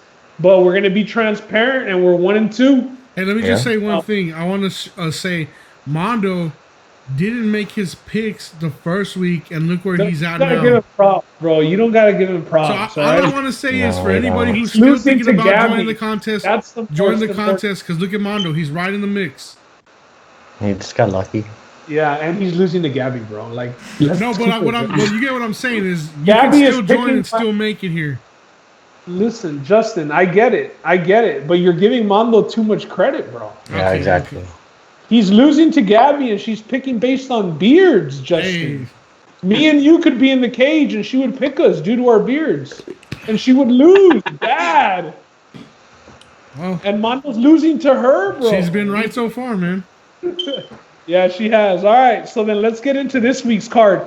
This card, we're doing 10 picks, so we will definitely see some movement in the standings after this week, I believe, with 10 fights. Let's see, just based on if somebody's willing to take some of these dogs. So we're gonna start with the preliminary card that's gonna be on ESPN. Then we'll get all the way to the pay-per-view, and then we'll do quick hitters on the 3 ESPN Fight Pass fights. All right. So first up in the middleweight division, we got Charles Kid Dynamite Bird with a 10-6 record. He's minus 175, and he's fighting Makai Coconut Bombs Pitolo with a 12-5 record, and he's plus 140. So Bird is out of Fortis MMA. I know we constantly on this podcast are mentioning Fortis MMA. Some of our favorite fighters fight out of there, and it is based out of Texas and Dallas. So they've had a good run as of late. This is his 5th fight in the UFC. He's currently 3-2. His 3 fights in the UFC are all by sub, and his 2 losses are by TKO. With Pitolo, he has 1 UFC fight. It was a decision loss, one of those short notice fights. I'm going to just go with Bird here based off of pedigree, camp, athleticism. Bird should win, and I think the line is pretty reasonable at minus 175. So I'm going to go with Bird for the contest. Okay, no, I like that pick. I'm going to have to agree with you. I like Bird. I think he's going to get this fight to the ground. Pitolo doesn't have much experience in the UFC, so I'm just going to go with the UFC vet. I guess relative to Pitolo, I don't think you can call Bird a vet yet, but he trains out of Fortis, like Ben was saying, so I'm just going to go ahead and go with Bird here. Keep it simple with the early favorite. Yeah, I got the same pick too with Charles Bird. All right. Same with me. Fortis MMA has the subs. The other guy has 1 UFC fight. It was a decision loss. No reason for me to take a chance on something that's not proven. I go Bird. All right, cool. Up next in the featherweight division, Cody Mr. Wonderful Stamen with an 18-2-1 record. He's a heavy favorite, minus 290 against Brian Boom Kelleher, 21-10, plus 220 dog. Kelleher did fight on that Wednesday card when they came back. So he fought less than a month ago. He won also as a dog. He ended up knocking... who did he knock? He knocked out Hunter Azur. Yeah, it was Azur, and he knocked him out in the second round. Dirty style too. So he's got a little bit of momentum coming into this fight. Cody Stamen though, man, he's a beast. He did lose the second to his last fight. Mm-hmm. But to Yudong Song, or he tied with Yudong Song. Yeah, well, it was a draw, I believe. Yeah, man, Yudong, he's been in some close fights, huh? Yeah. We don't got to mention all that. Regardless here, I'm going with the heavy favorite. I'm going to go with Mr. Wonderful, Cody Stamen. Yeah, this looks like a good spot for me to take the dog here. I'm a little surprised that the line is as steep. Maybe I don't credit Stamen as much, and I have a little bit of recency bias because Kelleher has been active, but I'm going to go ahead and go with Vegas and just agree with their line here, and I'm taking the somewhat large dog, Cody Stamen. Yeah. No, you mean Kelleher. Not dog, my bad. I meant the favorite. I'm sorry. I got my verbiage confused. I'm taking the somewhat large favorite. Okay, so you're Cody going Stamen. with Yeah. All right. Yeah. All right. I'm going with Kelleher too. I went against him last card. I'm not going to do that again. All right. I got Stamen by decision. All right, so so let's just be clear. We got 3 Stamen, and Josh is on Kelleher. All right. Yes. All right, so Josh, you're on Kelleher. Hey, I like that spot. That's not a bad spot to take a dog, Josh. That's a good spot to pick up. His nickname is Boom for a reason. He's had some nice knockouts. Hopefully you don't get it, but I mean it's a good spot. He's gonna get me back to those higher numbers, Rizal. There we go. All right, up next in the middleweight division, Ian the Hurricane Heinisch with a 13-3 record. He's a -130 favorite against Gerald GM3 Mershart, 31-12 record, and the comeback on him is at even. I do like the Hurricane. That's a pretty good nickname. GM3 sounds a little bit better. I know Heinisch did do time in Rikers though. Before coming back to MMA, I was seeing that.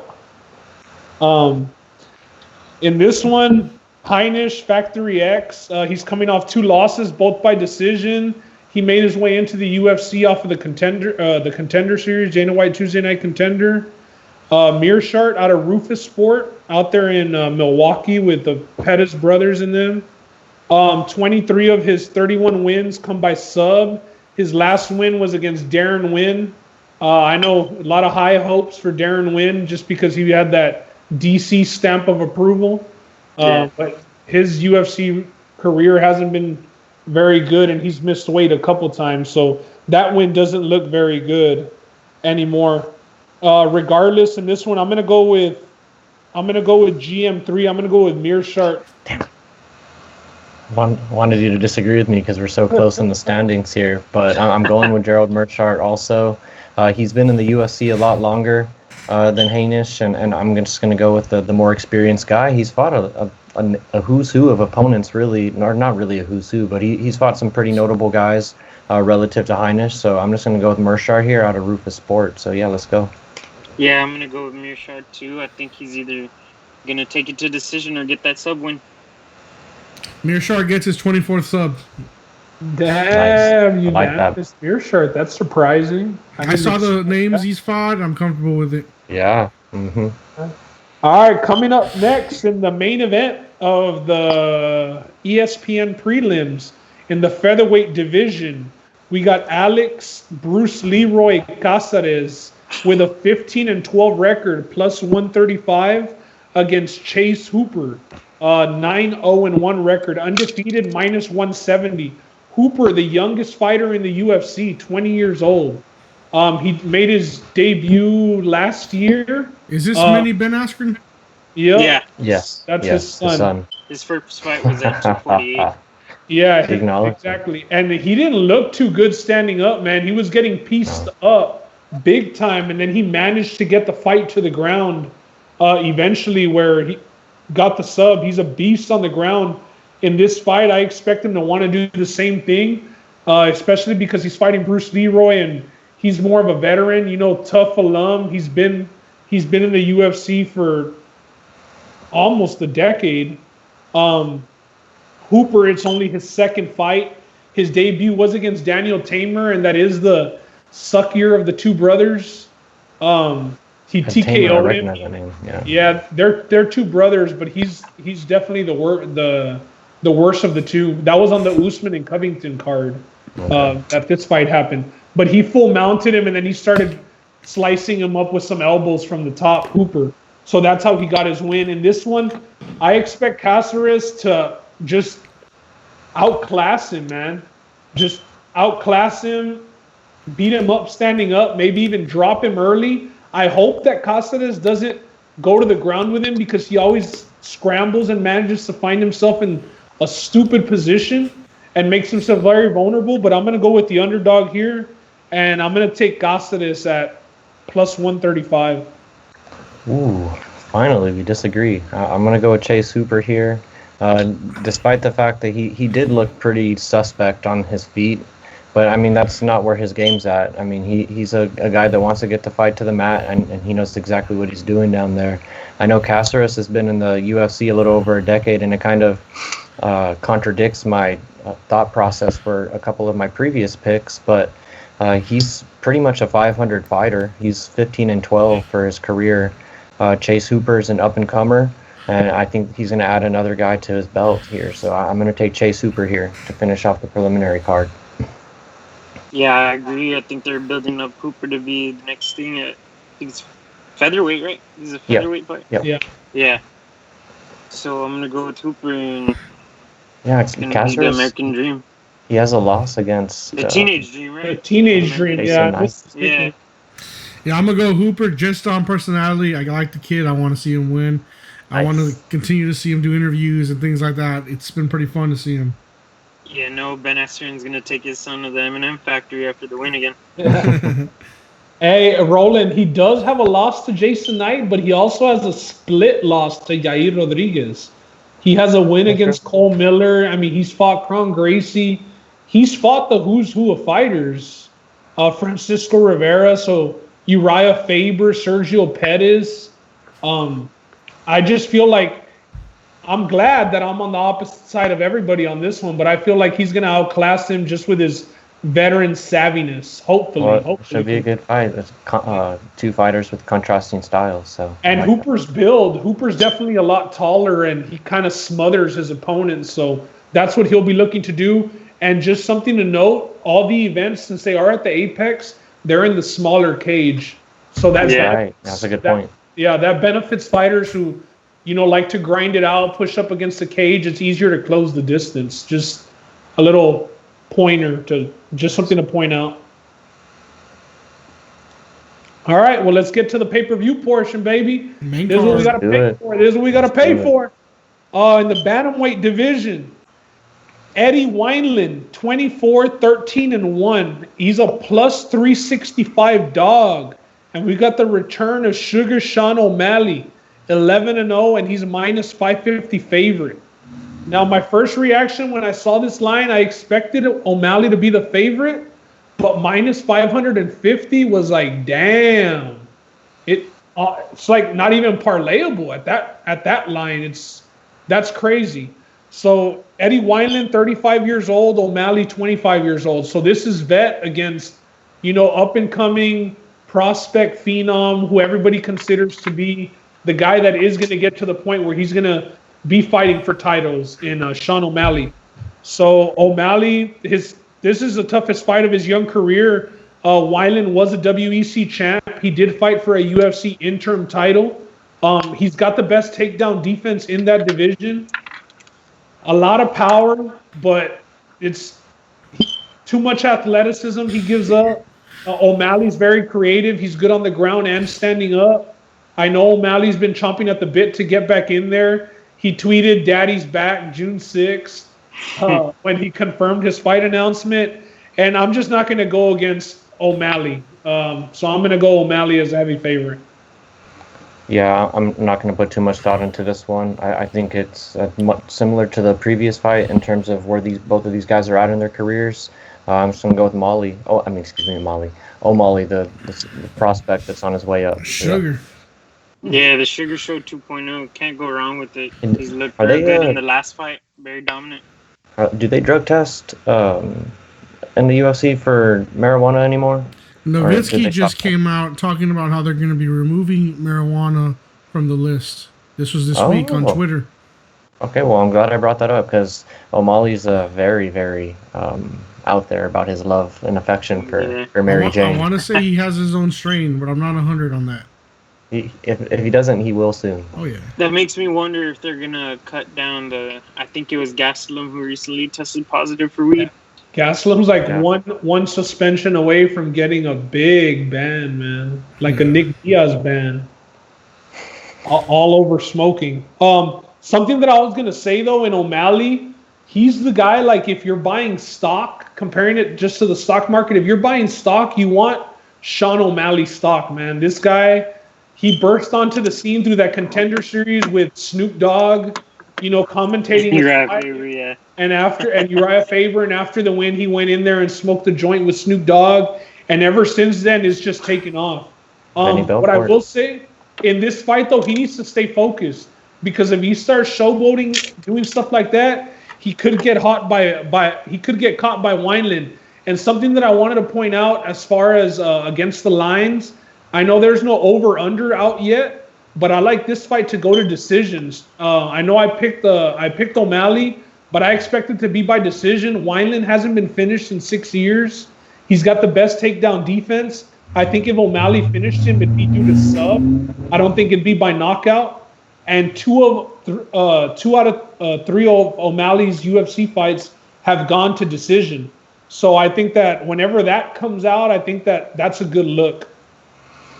How interesting do you think it is that Kelleher was openly calling for O'Malley after his victory, and they're on the same card? Yeah, I mean, one's on the main, the other's on the prelims, but do you think that that was in the conversations at any point with the UFC, or do you think the UFC didn't even consider that call out? I don't think O'Malley considered it. Okay. Is what I'm thinking. I don't think it made sense for him, but it would. I don't think O'Malley would have been minus 550 against Kelleher. No, I think it would have been a much closer line, or maybe about half of that, maybe minus 250 or something like that, 275. What do you got? I got Sugar winning this one. I know doesn't have as many fights as Wineland, but if you've seen Sugar fight, you've seen that he can be a veteran in the octagon. One time, it was very clear he broke his foot, and he managed to still get that win. And I think he had to fight at least 2 more rounds, and he was still able to do enough to get those wins. It's hard to go against this guy. Like you say, the stock would be to buy right now would be O'Malley stock. So I'm going to go O'Malley. Yeah. Especially like after the suspension and all, and how he believes he's the better version of himself right now. Everything's working on his side, and let's see if it continues. Yeah, Justin, what I will say about that fight that you're referring to where he broke his foot, he was fighting Sukumtad, and that was just dumb fight IQ, man. Like, not by O'Malley, though. No, not by him. The other dude was shooting takedowns instead of standing with it. It was terrible. And O'Malley was still carving him up from the ground. Well, yeah, from the ground because he couldn't stand. But, I mean, just stand up with the guy and you win. Because I believe that was a split decision win. But you're right. I mean, he gutted it out. He found a way. So, yeah, O'Malley should get through here. And then we're going to start looking at, I think, top 15, top 10 fighters after that. Yeah. Exactly. So, up next in the welterweight division, we got Neil Magny, 22-7. He's a minus 150 favorite against Anthony Rocco Martin, 17-5, plus 120 dog. Magny comes out of Team Elevation over there in Colorado. He is 6'3", so he's one of the taller fighters in the division. He's coming into this fight. He dominated Kim Jong or Jingling. Yeah, Jingling. Yeah, that was on the 248. Jingling, yeah. Yeah, and he was a dog in that one also, and man, he looked good.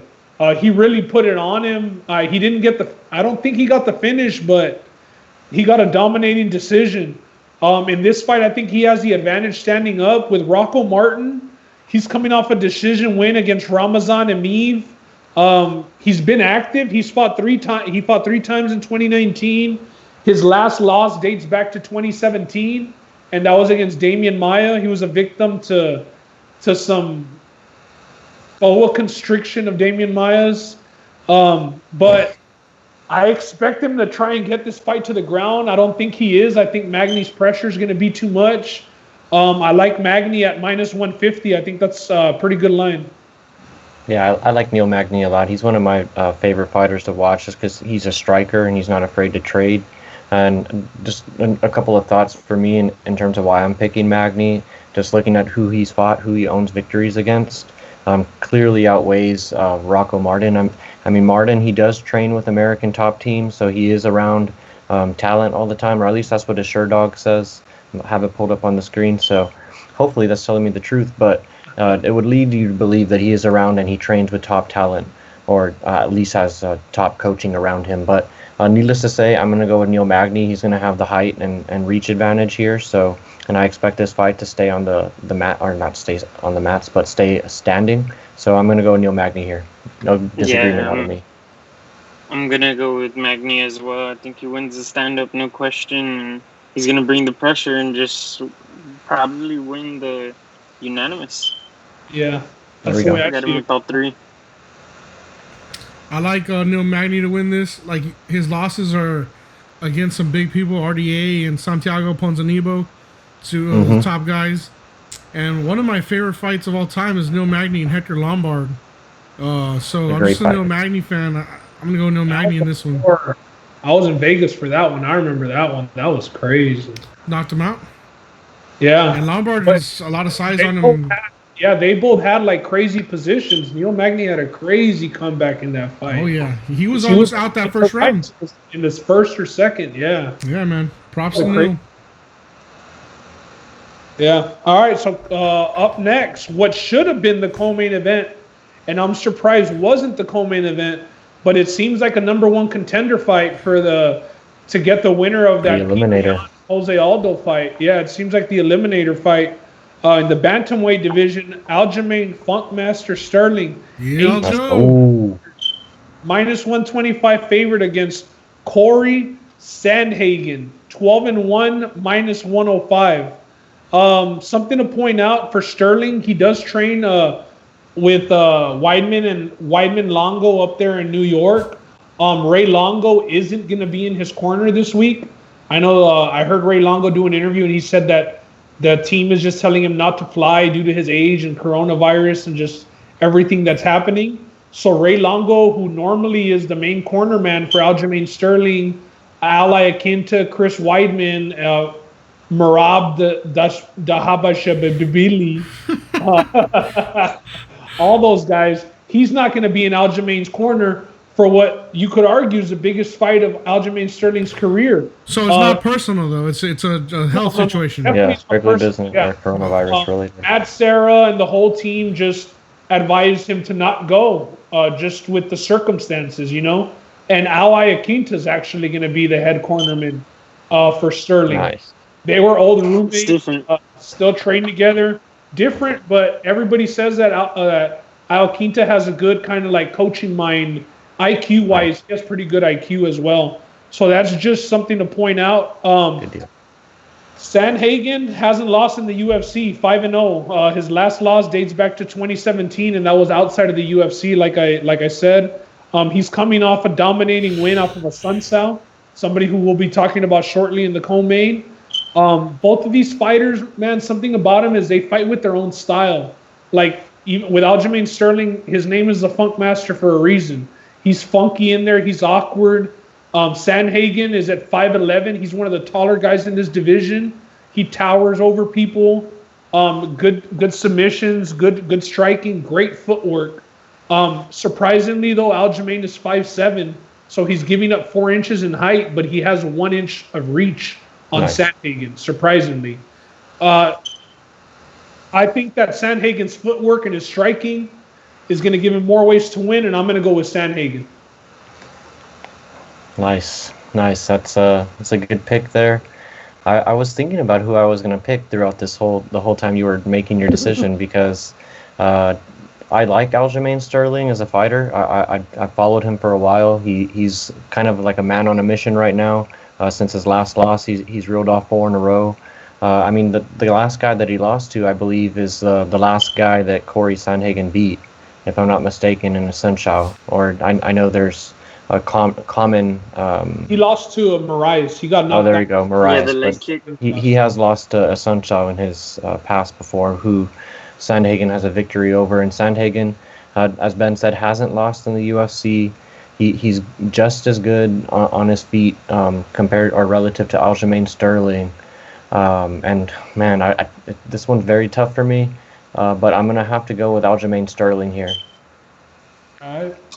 Yeah, I'm gonna take Aljo too. Just his own swagger in the ring or the octagon. Man on a mission. Yeah. How do you all think that he gets it done? Or let's let Justin go. Talk about how we think. It's Aljo for me, just based on I like him more. I respect both fighters. The 5'11" frame is going to be a little tough because of the lankiness, but Aljo does have that 1 inch reach advantage. But for me, it's more about just following the guy for longer and being a fan. I don't like to go against my guys, and Aljo's one of them. You're picking with your heart? I'm picking with my heart. Yeah. One thing I will say about the Sandhagen, he had that split decision win against Lineker that was very controversial, and a lot of people had Lineker winning that fight. I remember that fight. I'm a little worried about the corner, though. But to answer your question, I think it's going to be Aljo in a decision. I think he's going to outclass him, outstrike him, similar to what he did to Munoz. I wish this would have been a 5-round fight, man. I really I think Sandhagen's been waiting for a much bigger fight for a while now, and I think it's going to catch up to him. Just his waiting, and I think Aljo is going to end up taking the win. They would have been better off putting this as like one of these fight night main cards, so they could have had the whole 5 rounds. You know, and I'll tell you what, as far as this card goes, this is one of the fights I'm probably looking forward to the most. Yeah, it should have been the co-main. This is everything that's at stake. Also, everything that's at stake. Winner's gonna get Peter Yan. Yeah. I think Peter Yan will beat Aldo, but we'll get to that later. But man, that's right, Aldo. There we go. They're gonna fight Aldo. Aldo and Yan are gonna fight on the island supposedly. So this is a 50-50 fight. I think it could go either way. But Sandhagen, like he trains out of the kickboxing academy out there with Israel Adesanya and all of those guys also, and they've been on a good streak. So that's why I'm riding with him, and I'm glad that all 3 of y'all are on the opposite side of me. Yeah, and I want to see where this line goes throughout the week also in terms of betting and where the money is wagered. Because as Justin said, he's actually looking forward to this fight the most on the card. This is probably the second fight that I'm looking forward to. The first one I think we're about to get to. But I will say I think it might be one of the heavier bet fights. It's the people's main event. The people's main event. Yeah. All right. Well, up next, the co-main event. We got the return of one of Roland's favorite fighters. Maybe that's why he's looking to this fight so much. Cody, no love, Garbrandt, 11-3, minus 150 favorite against Rafael Assunção, 27-7, plus 120. Assunção's coming in, like we said, off of that loss to Sandhagen, where Assunção really doesn't lose in dominating fashion. He's always been top 5, top 10. Never fought for the title though, but he's always been in that class. Garbrandt, Team Alpha Male. I know Josh, one of Josh's boys, so Roland's boys. I feel like everybody's going to be on Garbrandt here. He hasn't won a fight since 2016 when he put on arguably one of the best title fight performances in UFC history, and he just outclassed Dominic Cruz to the point that he was doing the robot on him, and maybe if he would have pounced on him the way Triple C did, he could have finished Cruz instead of winning by decision. But he put on that title fight performance of a lifetime, and after that, it's just been getting KO'd and getting KO'd and getting KO'd. The problem with Garbrandt, man, so much skills. He just gets in brawls. He plants his feet, stands in the pocket, and it's rock'em sock'em robots. And he just happens to have not that good of a chin because he's been knocked out or TKO'd 3 times straight. Thank God for him, Assunção doesn't KO people. Assunção's a point fighter. I think this fight, Cody Garbrandt's game plan is going to have to be very similar to what he fought against Cruz as far as being patient and hitting his target, because Assunção moves a lot, really fast, scrambles. But I think that with the KO not being a factor in this fight, Cody Garbrandt will get back on track. So I'm going to go with Cody Garbrandt. Nice. Yeah, and I'm surprised you didn't say, the club bouncer mentality, because everybody likes to bring up that Cody Garbrandt's a former club bouncer, and that's always what I think of, or at least in this past couple fights, he just wants to stand and bang, like for whatever reason. Like the Munoz fight, like I felt started off good, and as you guys can tell, I'm a Cody Garbrandt fan. But that fight started off good, and then all of a sudden something just clicked, and he just decided just to start throwing bombs, like not even thinking, or both guys really. And Munoz just decided, or he didn't decide, but he landed his and knocked out Cody. But man, he just decided to start throwing, threw everything out the window. So that's the only thing that gives me hesitation. But hopefully the time away from the octagon has helped him. He's splitting time now between Team Alpha Male and other training regimens. But now I'm just hoping that he comes out and wins. So I'm betting with my heart completely on this one, because I just don't want to see him take a 4th loss in a row and what that could potentially mean for his career. So I'm going to go Cody Garbrandt to get back on track. He's going to be the more determined man. I think he's a taller fighter, as Ben alluded to. I think he's going to come out and fight similar to the way that he fought Dominic Cruz. He's going to kind of stay out in the perimeter, use his length to his advantage. He should be the quicker striker. the first to contact. So as long as he just stays within those confines, which lately has been a huge thing for him, he's going to win this fight. So I'm going to take him as a short favorite. Yeah, no, this is one of my more biased picks too. One of the first UFC fights I watched was Garber and Cruz, and I believe it was the co-main for Holly Holm and Ronda. Yes, I was. And dude, just the way that's a fun fight to rewatch. Just the way he outdoes Dominic Cruz, and I really hope, man. It was hard to watch him lose to Munoz after the 2 losses to TJ Pillshaw, and that was hard. I really hope that was hard to watch. I really hope he goes and gets the win. One of my favorite fighters, possibly one of my favorite bantamweights too. Top 3 for me for sure. But no love. I hope he gets it. See, the thing with Sunsao is he had a bad 2019 with his 2 losses to Sanhagen and Moraes. And his better time was, I think he had a win against Dillashaw way back, and then a win against Aljo and Marlon Moraes. But that was a couple moons ago, and he's been on a slump, and I think the slump continues. And I pray No Love wins. Yeah, I want to see Cody back in the win column, so I want to go Cody here. I think he has the faster hands, and like Ben said, Sansao's not a knockout artist, so and I do expect a little bit of Rock'em Sock'em Robot, because Cody just tends to get a little frustrated in there and just starts throwing and doesn't remember that he doesn't have the best chin. So I expect a little bit of that, but I just don't think Sunsao has the power to get him out of there. And I think it's going to be Cody. Hey, maybe we're gonna find out a Sunsao's power is enough with the damage Cody's chin has taken. Well, I hope not for Cody's sake, because I want to see him. I thought those hands are elite as far as the bantamweight goes, and I want to see him. They are elite. Yeah, no, for sure. I think he'll go out and keep the patience and maybe keep his distance, and like y'all said, use the length. So hopefully that's the way it plays out.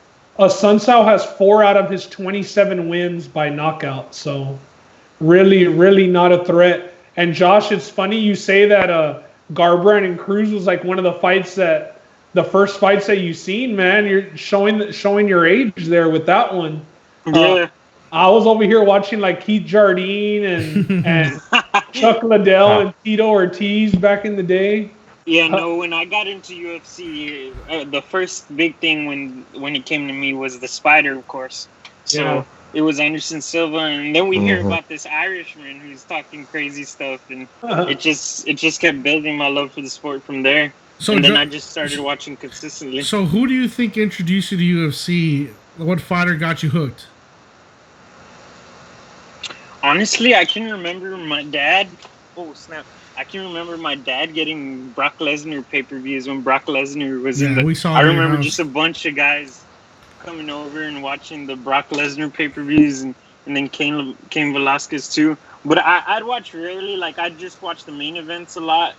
I'd like wait till the main fights because those are the bigger names, and of course Brock Lesnar because he was a WWE guy too. So that was interesting to me. But I remember I was in Alabama when I found out that Anderson Silva lost for the first time, and I was like, "What?" And I went back and saw that the showboating caught up to him, and I believe that was 2012. Okay. Yeah. All right, Josh. Now we know how Josh got introduced to MMA. Yeah, it's always interesting to see how everybody gets in. Like, what was the key? What was the way? Because it's not a mainstream thing, you know what I mean? Like, even in my house, my dad never really watched it because he didn't like elbows and knees and all that shit. Yeah. So it's really only me in my house that watches MMA. But yeah, it's you either really like it or you don't, and if you give it a chance or not. Like Josh says, he would wait for like the main fights, you know. Now I bet he watches all the prelims and all that. Yeah, especially the picks too. The picks got me watching the prelims and all that. This guy is pretty committed. Now he'll text me about, did you see this interview and that interview? And he's on it now, man. He's on it. Nice. Let's get to the main event. Let's get to what we're paying the $60 for. Exactly. In the main event, the women's featherweight division, Amanda Lioness Nunes, 19-4. A -700 favorite, the champ. The GOAT. We wanted to call her a GOAT. Well, there it is, minus Rightfully 700. so. And Shevchenko has minus 1,200 on her name, bro. So that just goes to show you the level of competition. Shevchenko's usually over 1,000 favorite. The comeback on Felicia Phenom Spencer, 8-1 record, plus 425. If you want to start the competition this week, take Spencer and take Eddie Wineland. 9 points right there with those 2 wins. But Nunez trains at ATT. This is her 8th title fight in a row. She's won 11 in a row. 8 of them have been either title fights or title defenses. This is the first time she defends this belt since knocking out Cyborg. Not just beating Cyborg, knocking out Cyborg. Cyborg is a common opponent for both of these ladies. Felicia Spencer did go the distance with Cyborg. Unfortunately, she lost. She didn't win, but she went the distance. She's a tough chick. Originally a Canadian, now trains in Florida. The shorter cage, I would say, does help her out because she's going to want to just put Nunez on the cage and try and get a takedown at all costs. They're both Brazilian Jiu-Jitsu black belts, but Spencer does spend most of her time on the mat. Most of her wins are on the mat, as to where Nunez has that knockout power and, she's the best striker in the division. It's going to be one-way traffic, man. I think it's just a matter of time before Nunez gets the finish. I want to say second, third round, maybe. If the over-under is at 2.5, though, I think that the over might be a good look, just based on Felicia Spencer's toughness and her willingness to hang. I don't believe that she's even been finished in her career. Her only loss was to Cyborg, and it was by decision. So I think if the over-under, Felicia Spencer could take a punch, I think that might be worth a look. But yeah, I got Amanda Nunez. Yeah, I'm glad you brought that last point up because that's exactly where I was going to go with my pick. I think it's going to be Amanda Nunez by decision. So as Ben alluded to, if there's any over-unders out there, I'd take the over on this one depending on the juice, or maybe find some props on Amanda Nunez by decision. Yeah. So, I mean, Nunez, I think this is just, adding more to her legacy. Felicia Spencer's not necessarily the biggest name, but it's another title defense for her. So Nunez, she's going to get it done, and I don't really have much on this one because, the line is minus 700, so there's not going to be much to think about here for me. Yeah, no, I believe this is only going to be Felicia Spencer's 4th fight in the UFC, and it's going to be Amanda Nunez. And she's only got 1 win off that Cyborg fight that went to decision. And I think if I was about to fight Amanda Nunez, I'd want at least 5 wins in the UFC under my belt. Mm-hmm. Because you look at Amanda Nunez's list, she's the girl that knocks out Holly Holm with the leg kick. Or the leg TKO. kick. Hell yeah. Yeah. It was a head kick, but it was her leg kick. Oh, yeah. The head kick. TKO. Yeah, with her own move. Yeah, exactly. The girl that goes and wins her title, she's the first Brazilian female title holder, I believe. Yeah. And what else? The girl that ended Ronda Rousey's career. Yeah. And yeah, Amanda Nunez. I don't think this fight's going 5 minutes. I think it's a nice. Okay. Damn, not even 5 minutes. No, 5 minutes. And that's because they're both black belts, I think, in jiu-jitsu. Is Tyson fighting or is it Nunez? Nunez has to punch. All right, He's got man. those hands, bro. It's interesting. Well, the safe thing would be Nunez, right? I mean, you get your 1 point. You're picking Nunez. But I'm a little bit of a gambler, and crazy things have happened in their time. And I believe picking Spencer would net me 7 points? Picking Spencer would net you 4.25 points. 4.25 points to pick Spencer. You would definitely be the leader probably after this card if she won, and she would become a star overnight. What's 1 point to wage? I mean, I can make that up in another fight. We're gonna go Spencer just for the gamble. Not that I think she's gonna win, but for the gambling sake, I'm gonna take Spencer. In that case, Justin, though, wouldn't you think that like maybe taking a shot on Weidland, who maybe has a better chance at winning? No. Let me do what I do. No, I feel you. I'm just pointing out another scenario and saying, like, if I thought that for was in his this, top 10. He's a gambler. let me do my gambling here. It's not the best scenario for me, but if it happens, I score 4. I'm gonna do it. Well, it's definitely not, because you're going against the girl who you just said was the GOAT repeatedly. It's for the sake of dramatics and getting a point here. That's all this is. Do I believe this is gonna happen? No. Yeah, I'm going for it. Yeah, we're just emphasizing how big of a gamble this is, and I think it's also just proving that there's honestly not much left in the UFC for Amanda Nunes. I think within the next 2 years, maybe she calls it for the UFC. Maybe even less time, Josh.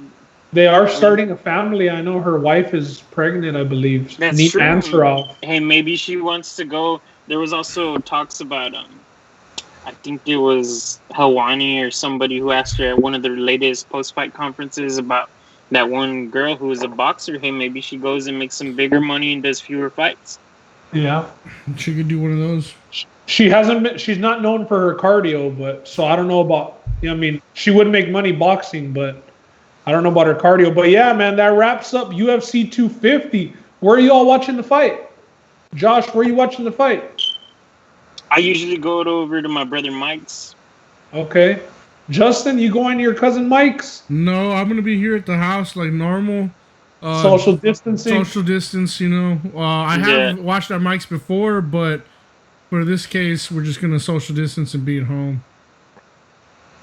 Roland? Yeah. I don't know yet. Depends where I'm going to be. I don't know if I'm going to be here, or I might be up in Austin, or I might go home to the Valley this weekend. I don't know. It's up in the air.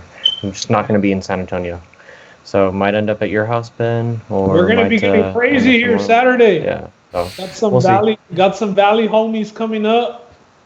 Yeah, we're going to hit the river Saturday, and then we're going to barbecue and watch the fight. So we're going to get crazy over here, Roland. You should come over here, Roland. I'll see what's up.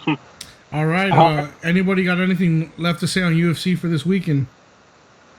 I just want to. I think Josh brought up a good point though about Amanda. I think there's not much left for her, and I think that just proves that she is the true GOAT of women's combat sports. And she's probably gonna win, but yeah, I don't think it can be said enough. Amanda Nunes is the GOAT. I think that's a big gamble, bro. I think Felicia Spencer is another victim of the. No, I know what I'm doing, Josh. It's a big gamble, but if it pays, it pays. Look, Josh. Bro, if it pays, it's gonna pay crazy. Josh, we're trying to convince him. So if he tries to change his pick later, we're telling you no, Justin. No take back. No. Yeah. This is. I'm just doing this from a pure gambling perspective. Bro, you cemented it in the video. You gotta keep it here. Yeah. Anyway, Josh, it was good having you on. It was a pleasure to hear your take on UFC and these picks. Where can the people find you? What are your socials? Usually I'm on Twitter. If I'm not posting some fire music or song lyrics, I'm reacting to the media. And what's your at? Catch me at Yoshries. That's YOSHERIES. Yoshries. Just hit me with the follow. Okay. Who's your favorite? What type of music? Rap? Rap. I listen to everything. Who's your favorite or what? Who's your favorite? Where are you posting? Lately, I've been listening a lot to Pimp a Butterfly with everything crazy going on. Kendrick. Right. That's there we go. I'm big on Travis Scott. Shoot. I've been listening to a lot of Pac and Biggie lately, too. There we go. Old school. What else? Oh, that's what's up, Josh. Yeah. Well, we were talking about Not All Heroes Wear Capes. The Metro Boomin tape. Yeah, we were talking about that. Yeah. I listened to like 3 songs repeatedly. The Kodak one, and then both the Travis and 21 Savage whispering his way through that song too. Don't come out the house. Exactly. That's what's up. Hey Josh, well bad luck on your picks this week, bro. All right. Thanks for coming on, though, man. I like this. I like this little twist. Sure. And thanks for following. I'd be happy to do it again if y'all want me to. All right, man. Hey, share it with your friends, Josh. Let the people know that you're on the show. Yeah, for sure. I'll be sharing this for sure. All right, man. Take it easy. All right, later, y'all. Have a good one. Until next time, Josh. All right. For the preliminary card on UFC pay-per-view 250, there's 3 fights up, and we just want to give you a quick hit on it. And after that, we're gonna go ahead and give you our consensus pick for the pay-per-view on what we're gonna go with. And if you want to make that play, that's up to you all. Hey, these 3 fights that we are quick picking on, they will be a part of the contest, though. They're the preliminary, they're the curtain jerkers on ESPN Plus. So we're not going to go too in depth. But first off, we got in the flyweight division, Alex Perez, -140 favorite with a 23-5 record against Jussier Formiga, 23-7 coming in at +110. So short underdog. I'm going to go with Perez, and I'm going to go with the -140 favorite. I'm going to go with Jussier Formiga. He's fought the who's who in his division.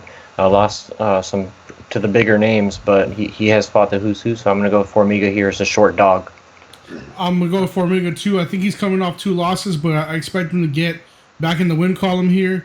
I think he's the better fighter. I think that's the only reason he's coming in as the dog, just because he has the 2 losses, but he has the better who's who of names on his record. All right. Then we got in the light heavyweight, we got Alonzo Menefield, 9-0, -230 favorite against Devin Clark, 11-4, +180 is the comeback. I'm just going to go Menefield, 10-0, undefeated. Yeah, I'm going to go Menefield here. He's been running through his competition, to say the least, just winning in crazy style KO and with punches. So I'm going with Menefield as well. Same thing, Menefield, 9-0. He's going to make it 10-0. All right. And at a catch weight of 150 pounds, we got Evan Dunham, 18-8-1, +190 underdog against the younger brother of Gilbert Burns, Herbert Burns, with a -230 favorite with a 10-2 record. I'm going to go with Burns. Good juju is going to keep going. Let's go Burns. Yeah, I'm going with Burns, sticking with the genetics. He's going to keep the family name rolling. The Burns family gets another win here. We're feeling the burn. All right, and then for our consensus, man. Hey, watch it there. For our consensus, we're going to go with Neil Magny, -150 to beat Rocco Martin. So let's hope we can get back on track. If the pattern continues, loss, win. We will win, and we'll get it turned around. So let's go Neil Magny. And that all right, Neil. UFC. All right, well, that's it for podcast. We Talking About Sports, episode number 7. Like we said, UFC 250 coming up. Get your picks in. You saw what we're going to be talking about, NFL top 5 receivers. If you want in on that, tell us why you want in. Get in on that. And anything else, boys, you all got to talk about? No, just glad to be back. I'm looking forward to this big UFC card on Saturday. Hopefully we see some exciting fights, and hopefully I take over first place this week. That's what I'm looking forward to. Big UFC card, and we're going big in New Braunfels, baby. All right. Hey, again, shout out to Josh for coming on. We appreciate you, little bro. Yeah. About to get on this. Okay. Laters. I'm supposed to be the franchise player, and we're in here talking about practice. I mean, listen, we talking about practice. Not a game. We talking about practice. Not a game. Me. Bam, bam. Me, man. Not a game.